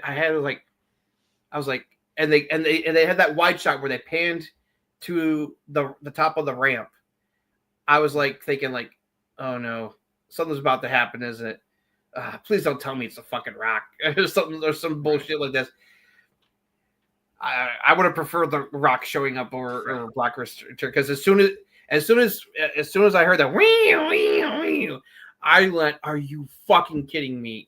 Not much louder and much angrier when his music hit and he came out. I was just like, I just shook my head. I was like, I can't believe they did. I can't believe the thing was in our Discord, someone was, because we were all spamming because we were like, that match was amazing. And then someone was like, well, where does Cena go from here? And about that time, his music hit. Yeah, our friend Jason was like, well, what's Cena going to do after this? Literally just before Brock's music hit and he came out. And then I commented, I was like, laughed like, well, there's my answer. Right. Yeah. I was, because I even commented, I was like, that's one way to do it. Because I said, like, I wouldn't preferred it. But as far as a match is concerned, not the fact that I didn't want them to do this in the first place. As far as Cena and Brock is concerned, and Cena being a babyface now, if none of the other bullshit happened, then this would have been the right. If this was, as far as a wrestling, I'd be even more positive if the Brock thing didn't happen, because that match was so fucking amazing, and it was a great passing of the torch moment from Cena to Cody as the top guy, and fuck all the people wanting Cody to do a double turn and turn heel. Fuck that shit. He's so fucking popular still. It's like, it's like he's not going to be turning heel for a long time. No, that was the thing that also impressed me, is these two put on two uber baby faces, even though Cena like the pop when his screen went from black to the blue. Yeah. Of a baby face. And he came out to his proper baby face entrance. It's like, right. And him pumping up and saying what's up to Stu and all the other stuff. Let's get to work. Let's get to work. And the fact that these were uber baby faces telling the story that they told, and you're like, okay, is Cody kind of being heelish? Invested. And the crowd was 100% invested. All the spots worked. Like you said, yes, the spamming of the finishers was a little They didn't turn on Cody. It's like they were giving love to both these guys. It's like, it's all everything that we could have hoped for and more. It's just the Brock thing just left such a bad taste in my mouth. Yeah. It didn't ruin the match, but it definitely dented the show a bit for me. Like, overall, if you take out the Brock thing, easy thumbs up. Brock, okay. Right. It was a good show, but the Brock thing just is like, Getting the Brock thing out of the way, this to me, SummerSlam was better than WrestleMania. That I will agree with. Overall, this was a better 2-night spectacle than Mania was, because Cena and Cody got to put on a match they should have put on at Mania. Yep. And then you had the Seth Rollins, CM Punk stuff on top of it's like outside of the Brock return, the 2 nights were bookended perfectly with the shocking Seth Rollins cash in on Punk after he beat Gunther for the title to steal the title from him, and then Cody Cena delivering a fucking banger main event. The babyface turn is legit, and we're gonna see Cena go out into the sunset as a babyface like he should, and the fans are 100% behind him. So I think it's a no-brainer. We're going to see Brock Cena at Clash of Paris. Yeah. But Roman is also advertised for Clash. Shoot. Yeah. That Roman doesn't see now. Roman's so for everyone, and they definitely set that up on Raw. We'll get to that in a moment, right? Because two things about Roman and Cody with their filming of Street Fighter. That doesn't start until next month, right? Roman's going to be out for about the same amount of time that Liv was when she filmed her movie Bad Lieutenant Tokyo earlier this year. So he's going to be out for about probably like 3 to 4 weeks. They said that Cody's role isn't as large as Roman, so he won't be gone for that much. So, because I know people are like, oh, they're not going to put the title on Cody. He's got Street Fighter. It felt like Liv was barely gone for not that long when she went to film her movie earlier this year before she got hurt. So it's like, right. So, plus it looks something at Clash to write off Roman while he films Street Fighter, and then he'll be back in time for War Games.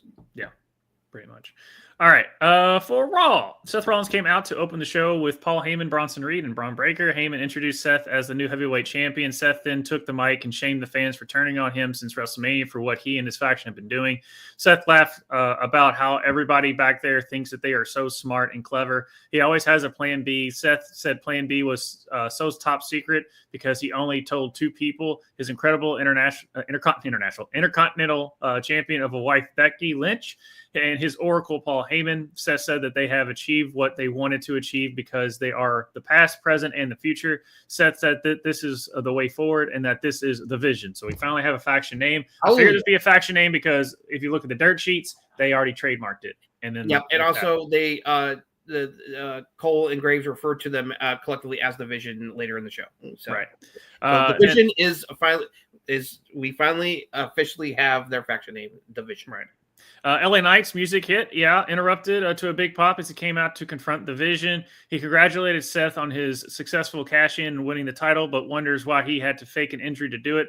The ruse prevented him from really hurting Seth the way he wanted to, and since he was the last guy to pin Seth, he wants a title match with him tonight. He still wants to hurt Seth and take the world title from him too. Seth said no as he and the Vision were about to leave Raw. GM Adam Pearce came out. Normally he wouldn't grant this kind of a match on short notice, but he's not happy. Seth lied to the medical team about being injured, so he made the match official for the main event tonight. He also informed Seth and that Braun and Bronson would be banned from ringside for the match, pushing the Vision off to end the segment. It just sounds like you're talking to one person. That's the thing I don't like about the Vision thing.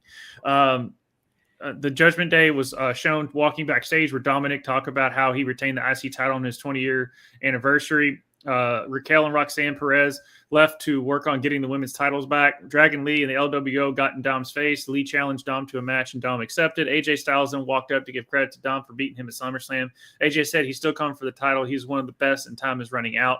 Rusev and Sheamus ended in a double countout, and neither was happy about that, and they continued to fight after the bell, causing the GM, refs, and officials to come out to break it up. The New Day were backstage with Big G, Grayson Waller, showed up to talk to them. The New Day are still mourning over the loss of losing the titles. Waller went up to Adam Pearce to get him to give New Day a title shot. Pearce was talking to Penta, so Pearce put Waller in a match with Penta. Penta said Cero Miedo to Waller and left. The match was next. Penta defeated Grayson Waller with the Mexican Destroyer. The New Day came into the ring and got into it with Penta, leading to a brawl with Penta sending the New Day packing, and Xavier Woods' hat shot out.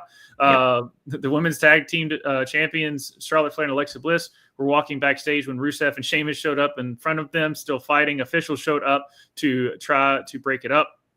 Brock Lesnar's return at SummerSlam was recapped. Charlotte Flair and Alexa Bliss came out to cut a promo. Flair said it felt good to do something together instead of just by herself. Alexa says she thinks that Flair was going to say the F word, which is friends. Flair told Bliss she was a pain in the A word. Then Raquel and Roxanne came out to interrupt. They wanted a rematch for the title. Charlotte said they don't back down from a fight. And then Adam Pearce came out to make it happen right now. Then Alexa Bliss and Charlotte Flair defeated the Judgment Day to retain the WWE Women's Tag Team Championship. When Alexa hit Roxanne with the Sister Abigail DDT for the win. Io Sky was backstage talking to Asuka and Kairi Sane. Asuka told Io that they can help her and reform Damage Control, but Io said no thanks. Rhea Ripley showed up to talk to Io. Rhea said that she heard them, that Io asked for and got a women's world title match next week against Naomi. Io, she didn't get pinned. Sorry. Yep. It's a typo. She said that she didn't get pinned at SummerSlam. Right. Rhea respects her, so go beat Naomi so she can finally beat her to win the title. Io smiling told Rhea once again that she'll never beat her. Just that way she has that signature smile, but yet some kind of baby face. Bayley was shown in the back looking for Lyra Valkyria and found her to try and apologize for accidentally costing her the title at SummerSlam, but Lyra didn't want to hear it. She can't challenge Becky again for the title while she has it. She wants out of the Bayley vortex. Lyra said they aren't friends or enemies. She just wants Bayley to stay out of her life. Dominic Mysterio defeated Dragon Lee with 3 El Grande Americano. And then when 3 El Grande Americanos showed up, distracting the referee, allowing Dominic to hit Lee in the head with his left boot and covered him for the win. After the match, AJ Styles ran down to attack Dom. Dom escaped as AJ threw his boot at him. So there you go. There's your boys are back fully, even though they're Americanos.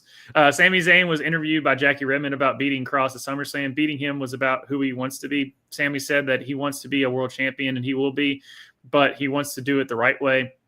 Suddenly, Sheamus and Rusev interrupted the interview, still fighting. Rusev punched Sami in the chaos, pissing him off.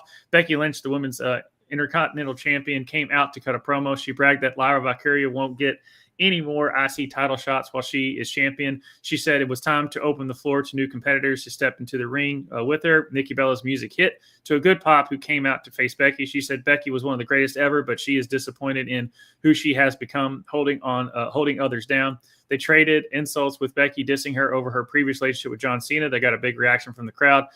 Saying big reaction is putting it lightly. Nikki challenged her for a title match before saying yes or no. Becky cheap shotted Nikki with the punch to the jaw and left. Amazing segment. Naomi was interviewed by Byron Saxton backstage. He asked how she felt about her win at SummerSlam. Naomi said she warned them, and now everybody looks stupid. Naomi said next week on Raw, she'll take care of Io Sky. Stephanie Vaquera interrupted to say the Women's World Championship will belong to her and clash at the Clash in Paris. Naomi said she'll shove Vaquera's horns up her behind and she'll leave Paris with a limp. And the way she limped away was hilarious. The announcer said Gunther suffered an injury against CM Punk and he'll be out of action indefinitely for now. This was a cover for Gunther being out for a bit to have surgery on a real nose-related injury. Becky was backstage when Natalya, Maxine Dupree, and Akira Tozawa confronted her. Natalya said what she did to Nikki was wrong, so Natalya challenged her to a match next week. Becky said fine, but it will be against her, referring to Maxine, and left. And then the main event, Seth Rollins defeated LA Knight by DQ to retain the World Heavyweight Championship when CM Punk came in through the crowd and attacked Seth when he and Knight were fighting outside the ring. They fought into the ring where Knight stopped Punk for a WTF man, but Punk ignored him and went after Seth again.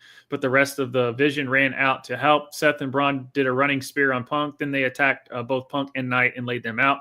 The Vision went to leave as the copyright logo came up, but then Roman Reigns' music hit to a massive pop, and he came out to attack the heels. He took out Braun and Bronson with Superman punches after he went after Seth, but he bailed.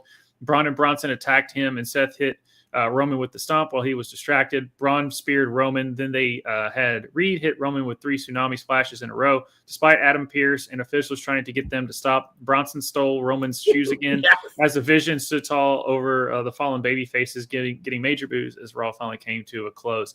So I love the Shula Fala. I'm all for the tribal. All hail the tribal thief. What a gimmick that just is working. It is. I love that he stole Roman's shoes again because that's going to have a payoff. And that's an Australian type of thing with the shoes. Anyway, with the shoey and all the other stuff. So I know he's. So I love that he was wearing the shoes around his neck in the opening promo. and I love how Heyman called it the Shula Fala. I was laughing so hard.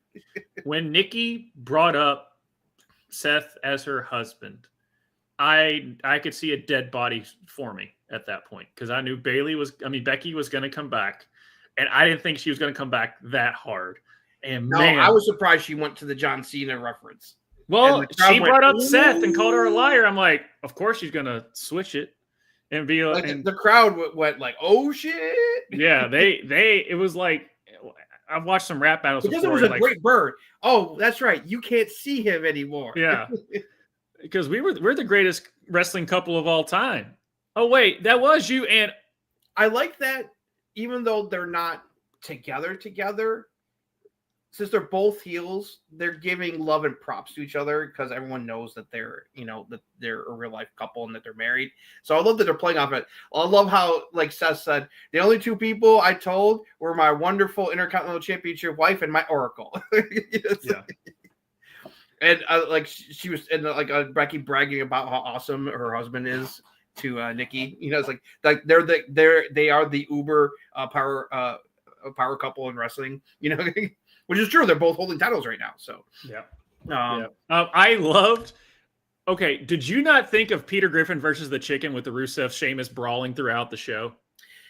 Yes, it was enjoyable, and they copied that for NXT, as we'll get to, with another feud that just started. So they definitely love they're definitely taking nods from Peter Griffin versus the Chicken, because it's like they just don't want to stop fighting. And this feud needed a little bit because like when Rusev and Sheamus both came out, the crowd just didn't care. No, they got into it though, and it's like that. The fans like that kind of chaos, and so I like that. I also love how how Charlotte and Alexa were like, okay, that happened, and they kept walking. Right. And now the Sammy, that set up a match between Sammy and Rusev next week, so it's good to see where that's going to lead. Right. The opening promo worked. Man, people worried about LA Knight, I understand, but did you hear the fucking pop LA Knight got when his music hit? The only thing I will say though, really over. He is still over, but when you compare CM Punk and Roman, and then LA Knight's there, it's tough. It's a notch down, but he's still really popular. Yeah, he's still really popular. The only thing, I just wish Seth would just change his look or his music, because he's supposed to be his heel, and people are still singing along. It's the music, because the fans keep singing along to it. That's why oh, by the way, I forgot. I like Becky's new music. I'm glad that she finally changed her music, because it's like that music doesn't fit her heel persona at all. So I like the new music. I kind of dug it. They need to change Seth's music, because it's like the fans are conditioned to cheer and enjoy that music and sing along. It's like they got to change his fucking music like they changed Becky's. Yeah, it's like you sing with this. He sits there and brings it all in, and then sits there and goes, "But none of you backed me." I'm like, "But they just sang your song." He had to do that in order to get the fans to make sure that the fans were going to boo him. It's like it's kind of productive. Come on, guy, change his music for the love of God. Yeah. But no, and this also puts, and when Seth's got the title, man, it just puts more emphasis on that. He does bring that title to a different level. Yep. When he's got it. So because the best title reign since the title's ever had is Seth. Now they make everything they're doing makes sense. That it's like LA Knight's pissed off at Seth in the Vision. CM Punk is rightly wants to make them bleed and suffer for what he's done to him, especially now with the cash-in that happened at SummerSlam. So, and then of course Roman.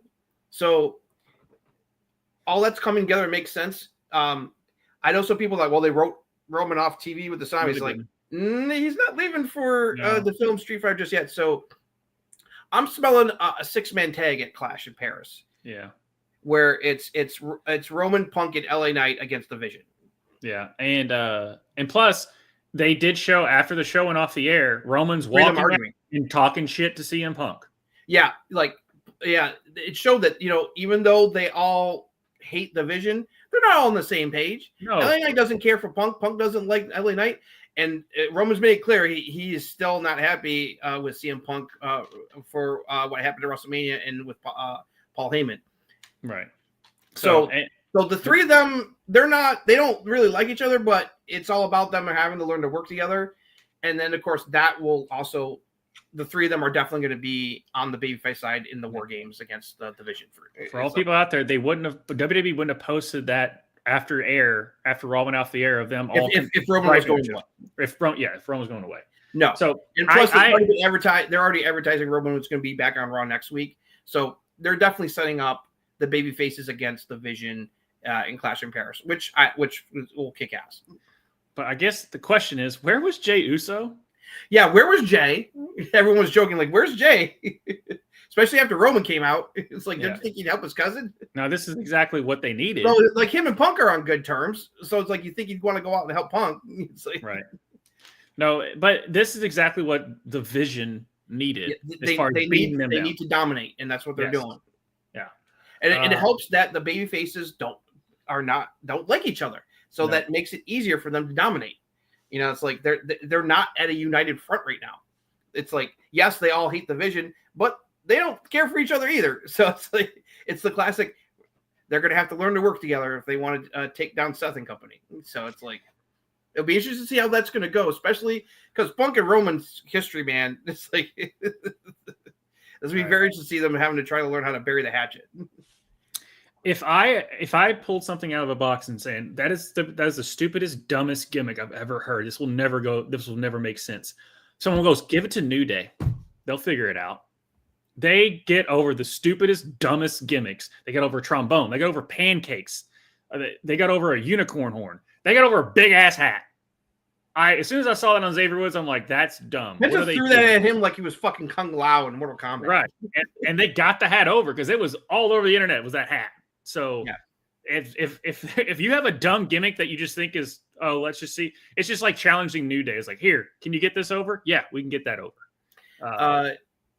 Yeah, you know, as much as I'm upset about Lyra not winning the title back, that promo battle, I'm like, okay, I'm on board with Becky versus Nikki. That's going to definitely happen at Clash. And I like how they're kind of doing the whole like old guard versus the guard that took over, because he kind of played on that with the Natalia thing. It was just like she's still doing a heel thing. It's like, I'm gonna take on Maxine because that was the problem. Like Maxine was the type of wrestler that they would do back in the day of that era. But Natalia, I like that a little bit. She's like, no, I'm not going to fight you, Nanny. I'll fight her instead because she knows that she can more easily beat Maxine. Right, it's not as good. Right. I like that. That's the heel thing to do. I love that. Yeah. What do you think the Lyra Becky thing is going to go? I don't know. I mean, she can't challenge for the title unless she like goes through some gauntlet, type thing of like, well, if you do this, This is what I'm worried about, like, because like Lyra can't get her the title back right now, and they're not going to put her into the world title picture because they already got fucking Io, Rhea, and Stephanie McCurry in that whole vortex with Naomi right now. So it's like there's no room for her there. So that's what I'm worried about. I don't know, and I just feel like if they do Lyra and Bailey, I was like, you can't really do that. Well, it's like I would think Bailey would probably the one to turn heel because that was. The whole thing with the feud with Becky was to get her more over as a babyface, and for the most part, it worked. Even though the final match was a disaster, so we'll see. I got some concerns there. Did you mind that Roxanne and Raquel immediately reach out? No, I'm not surprised. It's like like I think eventually. I think it was just like, okay, it's going to take a bit for Judgment Day to get back into it, so they're going to find some other challengers for them for a bit. The Kabuki Warriors. Yeah. Did you notice how Asuka is throwing some shade Io's way about Rhea? Yep. I'm smelling a heel turn coming. Yep. And they might still do the Io Rhea against, but they're not going to do like Charlotte or anything. But they might tag them up a little bit. She wasn't thrilled about. No. Why don't you go talk to your friend Rhea? I was like, oh, yeah. It's like she's not happy because Charlotte and Alexa are the faces. Let's just have some heel Kabuki Warriors go after them, and they're going to put on some banger matches, especially after like they're like, yo, let's reform Damage Control, and he was like, no, I'm good. Well, I want to be on my own right now. I just love how Io keeps telling Rhea, it's like, you're never going to beat me. She does it with this big eating grid smile. Yeah, when she does that, she goes, you're never going to beat me. Rhea smile because it pops her. It annoys her, but she still likes and respects Io, so she's just going to be like, okay, fine. Well, it also pops her too, because that face that she makes, it just pops her. Dominic stuff, great. Yep. Dominic AJ rematch at Clash in Paris and give AJ the title in Paris because remember the reaction AJ got last year in Paris when they did Backlash? Yeah, good call. So they're going to rematch. I think AJ is going to win the title from Dom in Paris. Yeah. Anything else on the show? I loved Naomi saying that she was going to take Stephanie's horns and shove them up her ass, and she'll be limping after the match store. And then the limp as she walked away to mock Stephanie. I love how Stephanie had that like. And she does that. Man, Naomi's evil laugh is great. Yeah, I love Stephanie's angry face because like you can tell like she's like it's like she's ready to rip somebody's head off. Yeah, she does a good seething anger face, Stephanie. Yeah, and also like the overtone that Pierce is just like F it, sure, why not? Let's just do a match. Yeah, let's just have some matches tonight. Let's have some title matches tonight. I like the theme of just the chaos because you had sure, why not? I don't care, yeah, Seth. The fact that the fans chanted "You deserve it" to Charlotte when her and Alexa were out to celebrate one of the tag titles, it's like, what a turnaround, man! Yeah. All right. Well, I also love the playful chemistry between her and Alexa. Oh yeah, dude, it's working. They're super over right now. And she's putting on good matches. She can fucking hit the moonsault now all of a sudden when she used to have the shittiest moonsault ever. It's like, yeah. They did speaking about that, but the moonsault, they did ask when Tiffany was on Logan Paul's Impulsive, and they were talking about how her and Jacob have the same type of moonsault. She goes, no, I hit all 3 ropes. He just hits the 2, so mine's prettier. Yeah. Anything else before we move on to Dynamite real quick? Because we're at hour 45, so we got about 45 minutes to wrap up 2 shows. No, a solid post SummerSlam Raw to set things up, heading toward Clash of Paris. Yeah. All right. The Dynamite, we opened the show with a promo from MJF and now the CMLL World Heavyweight Champion. He is willing to send Mark Briscoe to hell so he'll never see his brother again or just back to Delaware. Mark's luck runs out tonight. John Moxley defeated Mike Bailey with the Death Rider. During the match, Darby Allin appeared in the crowd and kidnapped Wheeler Yuta. Renee interviews Alex Windsor and Tony Storm backstage. Alex is ready to win the Fatal 4-Way tonight. Tony said she is ready to whip out her tits and tango with Athena tonight.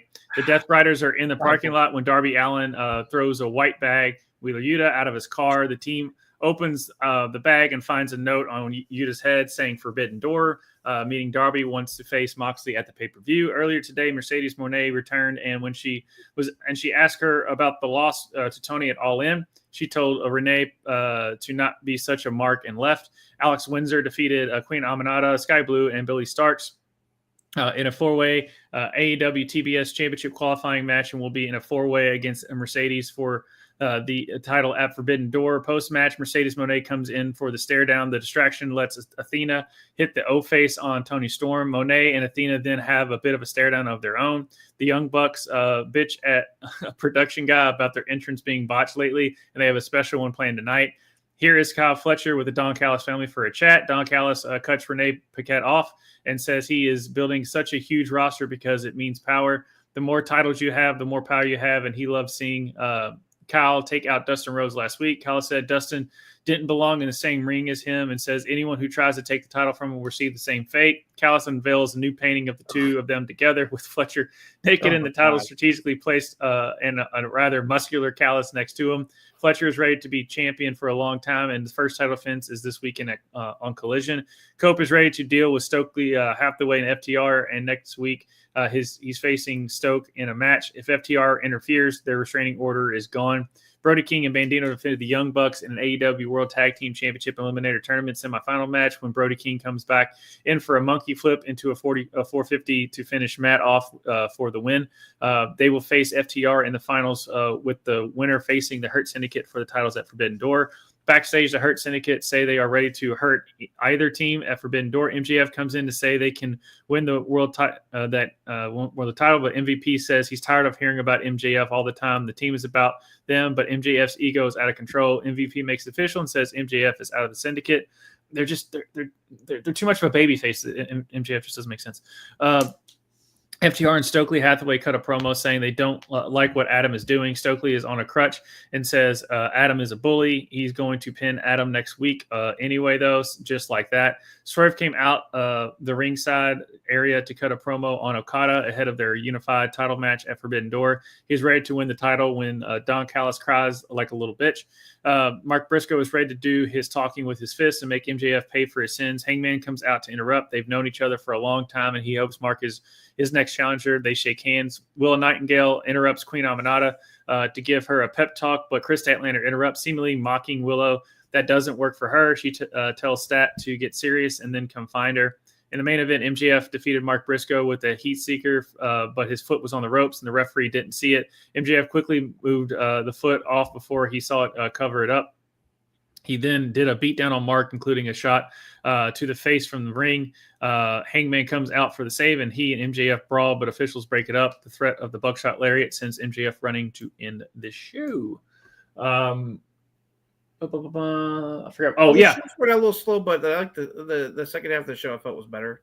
It wasn't the Young Bucks that lost. It was Generation Me. Okay, get it right. I love that. A little bit of a nod to that they came out. I was like, well, that was a reference. Yeah, that was a reference. I don't know. I'm liking what they're doing with the Young Bucks not being glad that the EVPs. Bucks actually lost this match. Yes, exactly. They should have lost to the Outrunners last week, but at least them losing shakes things up, because I thought it was going to be Young Bucks versus FTR in the final. So I'm glad that Tony did this to shake things up a little bit. Yeah. I knew FTR was going to win the tournament, but at least it's not going to be the Young Bucks. They're going against the baby faces. Right. So one of the best things that happened wasn't on the show, and that was MVP and the Hurt Syndicate playing up about the Speedball Mike Bailey stuff. Yeah, they totally shat all over the rumors that MVP doesn't like Mike Bailey. I thought that was hilarious. I know exactly where they're going with the MJF stuff. I would have liked it to breathe a little bit, but yeah, I'm surprised that he got ejected from the Hurt Syndicate this quickly. But it definitely feels like things are a little bit of a fast forward, which is annoying. So it's like I said, it's pretty obvious where things are going. Yeah, he's going to fuck over the Hurt Syndicate at Forbidden Door and help FTR win the tag titles for him, and then the FTR is going to drop the tag titles to Edge and Christian at All Out in Toronto. Shocker. Right. I finally AEW is putting Athena in front and center. Yep. It's breath of fresh air. Glad that she is on Dynamite regularly. I like that they showed that Athena and Mercedes still have issues. So yeah. I want that revisited down the line. All the title bots thing is so ridiculous. It's like, I find it very annoying. It's like really trying to shove it in their face. I'm just glad that she's done with Tony and that Tony's feuding with Athena now. I'm liking that. I tell you right now, there, it's like AEW's got its ups and downs, but right now for me, the MVPs right now are MGF, Hangman, and Tony Storm. Really. Yeah. It's like Tony's promos are so hilarious. I love how she just loves doing the innuendos, and the fans eat it up too. It's like it's fun to watch. They definitely want Alex Windsor to get over because they paired her with Tony. Right. And you got, they got to build again. Like they always run the situation of like Mercedes is winning every time. Tony finally beat her, but still, it's like Tony and Mercedes, and then there's maybe Athena, and then there's everyone else that no one cares about. They're just not building up anyone else because they just have Tony and Mercedes beat them all. They really have to fix that, especially if they want to find a person to take the TBS title from Mercedes and someone to take the world title from Tony. It's like I don't know if it's going to be Athena. It's like I'd be shocked if Athena beats her at Forbidden Door, but Tony and Athena are going to have a banger. I have no doubt, so I'm looking forward to it. Dude, Stokely was trying so hard to pop FTR during his. He was trying to break them. He was. Dax was just doing this like the whole time because he was just trying to stay serious. I was like, Stokely is trying to pop them so hard right now. I love Stokely with FTR. That pairing works, and it works. I'm loving their heel work. It's fantastic. Yeah. This is why I love Stokely. This is why I love Stokely as a heel manager. He's so good on the mic. I always love that AEW always tries shit, even if it comes off as bad sometimes. And they always like to do cool stuff in the parking lot. That Wheeler Yuta thing was corny as hell. That was so corny. That was really corny.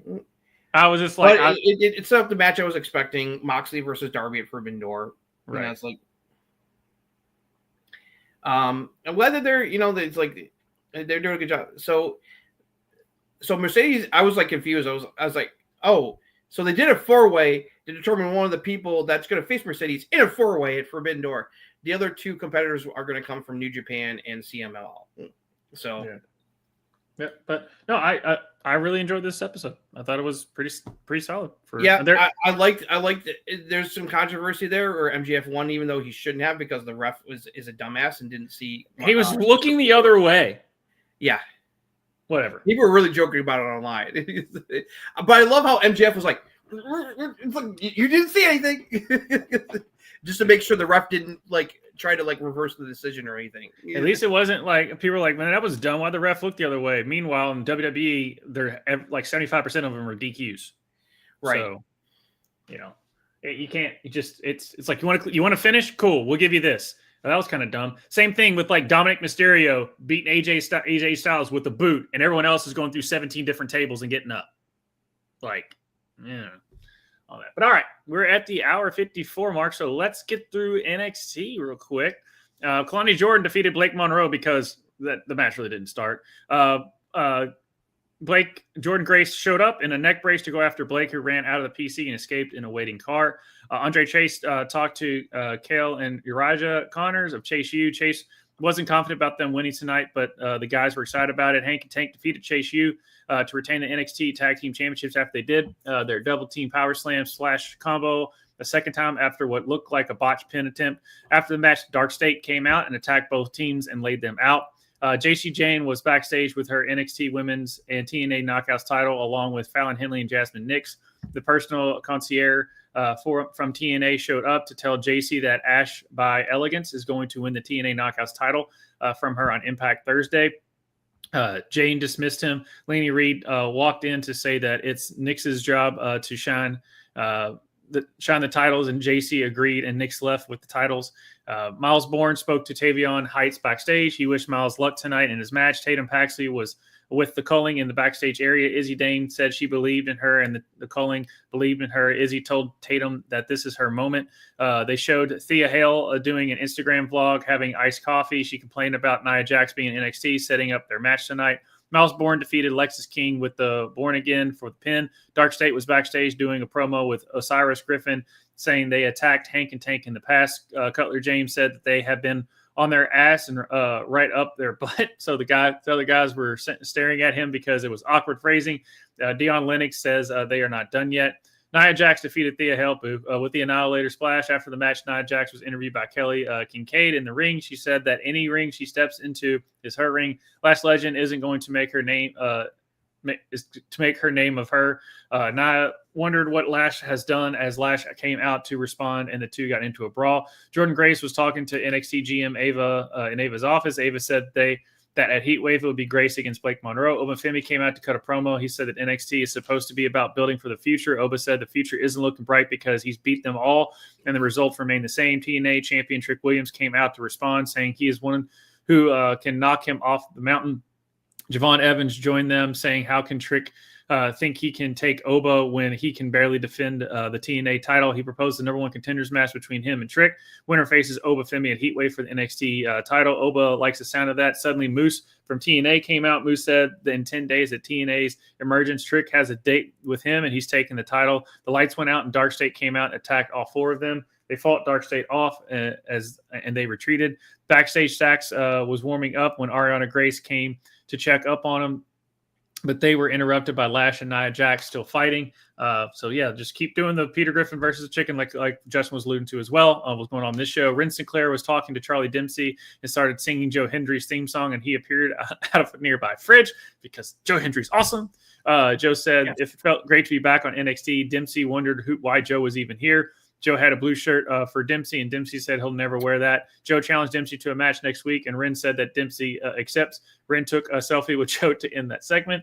Just keep Ren on TV as much as possible. Channing Lorenzo defeated Yoshiki Inamura. Ariana Grace showed up at ringside and slapped Yoshi in the face. The referee ejected Grace While he did that, Josh Briggs snuck into the ring and hit Inamura with the big boot. Stacks took advantage of pinning for the win. North American champion Ethan Page came out to cut a promo bragging about the greatness and beating Santino last week. He started to sing the Canadian national anthem when Tavion Heights interrupted him. Tavion mentioned representing USA at the Olympic Games. He said that Page needs to be knocked off the perch he's on. Tavion said he knows it's time for him to break out, and he is a weapon in human form. Ethan said no to a match when suddenly Chelsea Green made her entrance with the Secret Harvest in tow. She was here to support fellow Canadian Ethan, saying he's the greatest NA champion and the best American heroes come from Canada. She said that a trashy American like him wouldn't have the balls to hit a woman like her. So Tavion said that he wouldn't, and he punched Ethan. Tavion told Green he'll find a woman who will hit her. Lola Vice was backstage talking to Kalani Jordan, saying a win is a win. JC Jane and Fallon Henley interrupted to mock Jordan for beating Blake by countout. Jasmine Nix walked in with Jane's titles. Nix said she got Jane and Henley a tag team match for next week, and now she has found their opponents. So Ruckus was backstage with Zarya talking about her title match tonight when Nia Jax and Lash Legend were there, and they fought.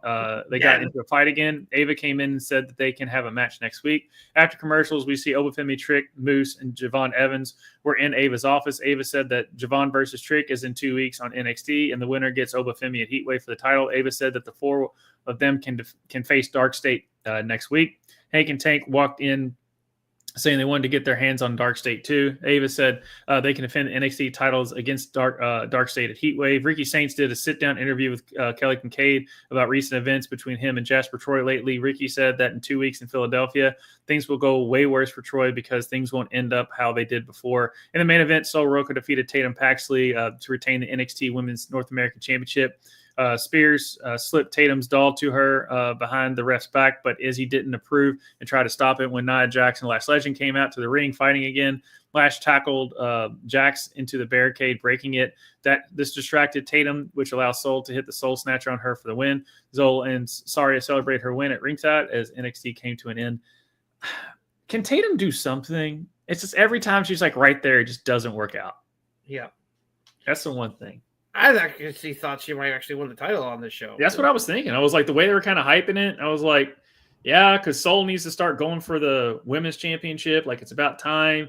Give Tatum. Like either call her up or have Zarya turn on her and have her give the title to Zarya. Right. Or something of that nature. But that just, Sol doesn't need the title anymore. She's so over. Yeah. Yeah, I just thought it was kind of funny because I know this was already taped, but the fact that you had Rusev and them fighting throughout the show, and then come on, guys. I was like, well, I guess Nia and Lash decided to take a page out of Rusev and Sheamus's playbook on NXT. It's like, yeah, Joe Hendry just feuding with some random, just Charlie Dempsey or something like that. I knew you were gonna love that. It's Joe Hendry, dude. I was like, Josh is gonna love Red Sinclair more after that bet. Yeah. I love Dempsey's like, no, don't. Yeah. And I love how people online were joking. What was Joe doing in that fridge? Because the fridge was empty. All right. I'm good with Dark State now. I'm fully good with Dark State now. Yep. I'm fully good with them. Well, explain. I'm curious. Because they're going after multiple people. They are showing their personalities and their difference of personalities, which is very good. That's the one thing. With their promo that they did, it felt like they were individuals and not just the same, I will defeat you because we're Dark State. Oh, and the next guy, because we're Dark State. Yeah, because we're Dark State. Like, it shows personalities in all four of them. So I agree. It shows the individuals, but they're still a group. And they still don't care to go after anyone. And it's like, I was wondering, I was like, did they because I felt like they stalled Dark State for a bit, but it's like, okay, now it's like they're involved in the tag title scene and they're messing with the in the main event scene by going after everybody like that. Yeah. I say I'm not like all in. Like, I love Dark State, book them to the moon. I'm just saying they're doing a better job of building. I like what they're doing with Dark State, especially each of them cutting their individual promos and showing personality. It's I like that. I just need to have their names imprinted in my head because that's the only thing. I don't really know their names. I'm loving the Jordan Grace Blake Monroe feud. Yep. As soon as Blake Monroe went heel, I'm like, this is about to be an awesome feud, and it is delivering every single week. Yeah, I'm very excited for their match at Heat Wave. That's going to be awesome. Yep. It's going to be good there. Thea Hale got on the show, had a solid long match. She actually got some get squashed by Nia, which I was worried about. Once I got to like a commercial break and I saw Thea getting some offense in, I'm like, okay, I know Nia's going to win. Hopefully this leads to better things for Thea. It says a lot that they put her against Nia Jax of all people. So that's what I'm saying. And the match worked too. Yeah. Because like I said, Nia has definitely been solid. She's really improved as a worker. She really has this year. Because she was able, if you're able to make, and again, this is just good on Nia and also Thea. She's worked really hard ever since she got rehired. She's been much better in the ring. Yeah, and we knew Lash. It was Nia was there because of Lash, because of what happened at Evolution. Yeah, and this is a perfect thing because you can't really take Lash to the main roster yet. Might as well just have Nia go back there because there's enough stuff going on. This is going to help prep Lash for the main roster. Yeah. Just like how they had Bayley come down and mess with Roxanne before she got called up. Mm-hmm. All right, my favorite part of the show: Tavion Heights going after Ethan Page. I knew. I was thinking you as soon as it happened. I'm like Josh and I are gonna be so pumped to talk about this segment. As soon as Tavion came out, I was like, "Fuck yes!" Yeah. It's like him and Miles Bourne. Yeah. I like what they're trying to do with Miles. I think it's like I just want Lexus to be a little more vicious heel instead. Yeah. But Miles, Miles has that extra, whatever he has got that quality that the fans are getting behind. You can tell that the fans like him. And Tavion's so damn good in the ring. I think Tavion was winning people. I think Tavion's been slowly winning people over, but it's like they were definitely behind him against Ethan Page. And I was like, yes, Tavion's getting that push, man. It's like, yeah, let's go. And it's the perfect a U.S. Olympian versus a Canadian. That was good. Chelsea Green just randomly showing up. That was really weird, but I was like, okay, it makes sense. She's there to support her fellow Canadian. I wonder who he's going to get for a mixed tag next week. They didn't announce anything. Maybe Ren, I guess, because he's still cool with Ren. Maybe I can see that, but I don't know. Have him with Thea Hale. Shit, okay. Yeah.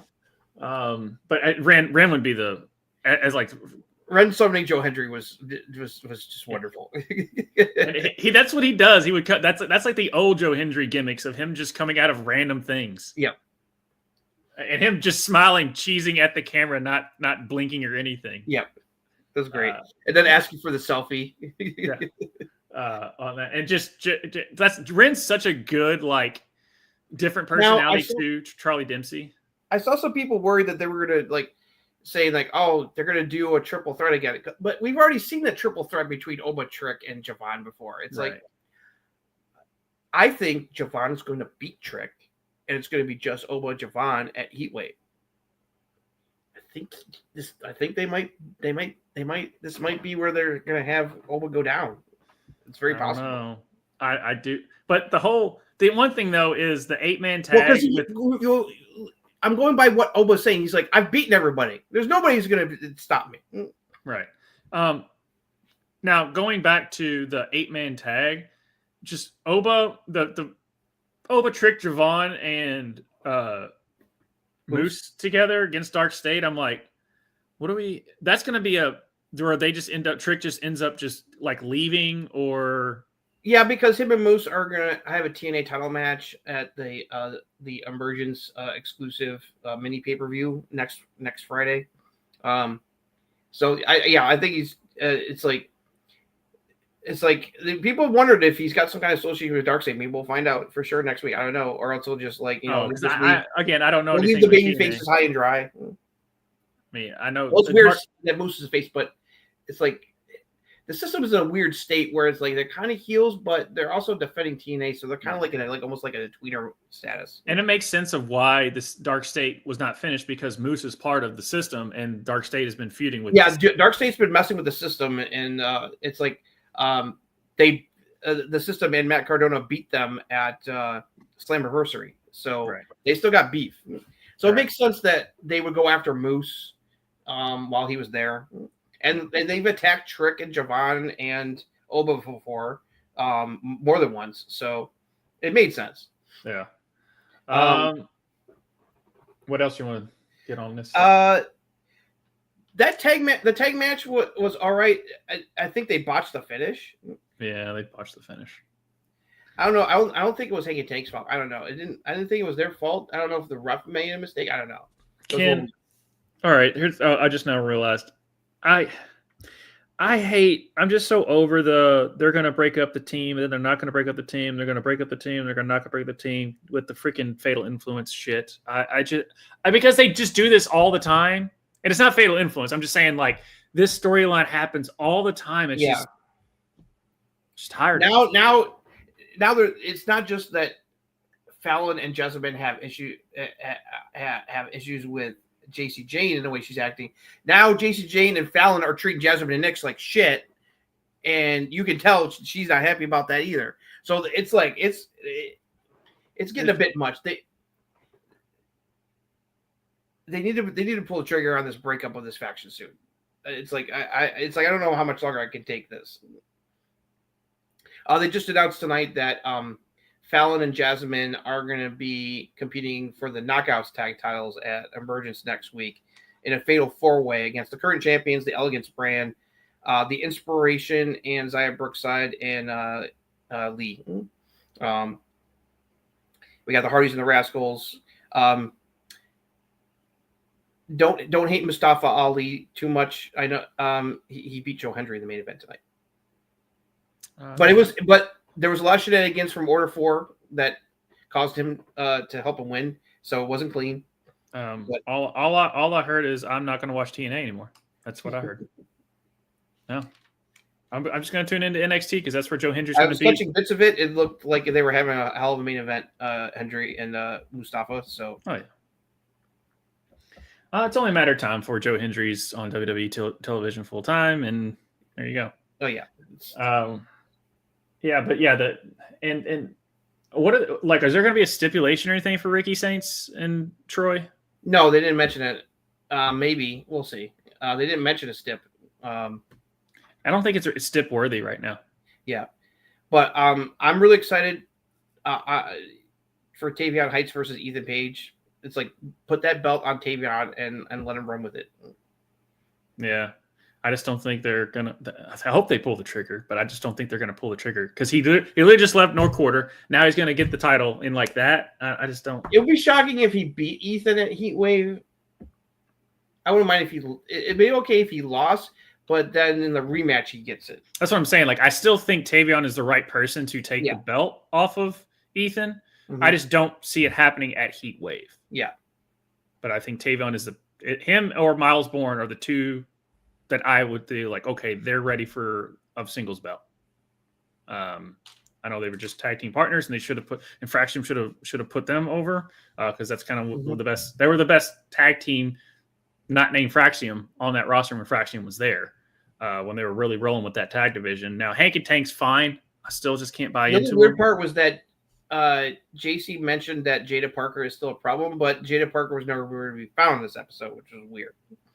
I don't know if Thea Hale wasn't on the show for like 3 weeks. Yeah. So yeah, there's only so much time and so much roster space. Right. So, all right. Anything else? She's got to have a title defense at Heat Wave, so it's like I'm wondering if they're going to give it to Jada. Yeah. Because Lash is now officially busy. She's not going after the title just yet. She's got Nia Jax to deal with. So. Right. Yeah. But all right, guys, we are at the 2 hour and 12-minute mark because we had big news we had to talk about. So thank you all for staying with us this whole time. Brendan and Giff hanging around. Thank you so much for that. For all of our other shows, Fantasy F-Around will be returning on Monday. Tushka and I will be getting you ready for your fantasy draft. Season officially started tonight. In a sense, with preseason. Anthony Richardson already hurt after one play. Really? Yeah. Sometimes you let a defensive lineman go just to open up other things to the field. But Anthony Richardson, I don't think understood that and got just destroyed, and he's already hurt. Oh, wow. It's all right. So it's Seahawks or Raiders. Okay. Yeah. Yeah. And then Shedeur was supposed to make his debut today. So we got a lot of NFLs going on, and to get you ready. Okay. I see there's other games too. It wasn't just okay. So it was 3 There's games. multiple. Yeah, this is like preseason is officially underway tonight, but we'll be doing our fantasy F around at 9:00 Central, 10:00 Eastern on Monday. Don't ask me about my Yankees right now because they're sticking up the joint, and I'm not happy about it. They won one, right? They got off the schneid. Yeah, they finally. Yeah, but it's not looking good. I'm not liking their prospects. It's like they'll be lucky if they make the wild card at this point. The way they're playing. Yeah, and the Red Sox are gaining ground, so that's just a double whammy. Yeah, the Red Sox passed them. They're in 3rd place right now because the Red Sox won 8 of their last 10 games, while the Yankees have continued to suck it. Yeah, but the Cubs have been falling off, and the Mets have been falling off, which is something I did not expect a month ago. On that, so yeah, I know Mets have actually been playing worse than the Yankees. Yeah, they've been playing bad. But if you want to talk into more baseball talk, obviously Rev Sports wrap it up every Wednesday at 9:00 Central, 10:00 Eastern there, and then Justin and I will be back at it Thursday at 8:00 Central, 9:00 Eastern. We've got our book club at for the first Friday in September. So we'll be getting you going with that. And like, subscribe, hit the bell to let you know when we go live every Thursday because the wrestling world never stops. So therefore, we'll show up and keep talking wrestling for you all. But Justin, thank you all so much. That's the music. That's the cue. That's all we got. And we will see you all next time. Arrivederci.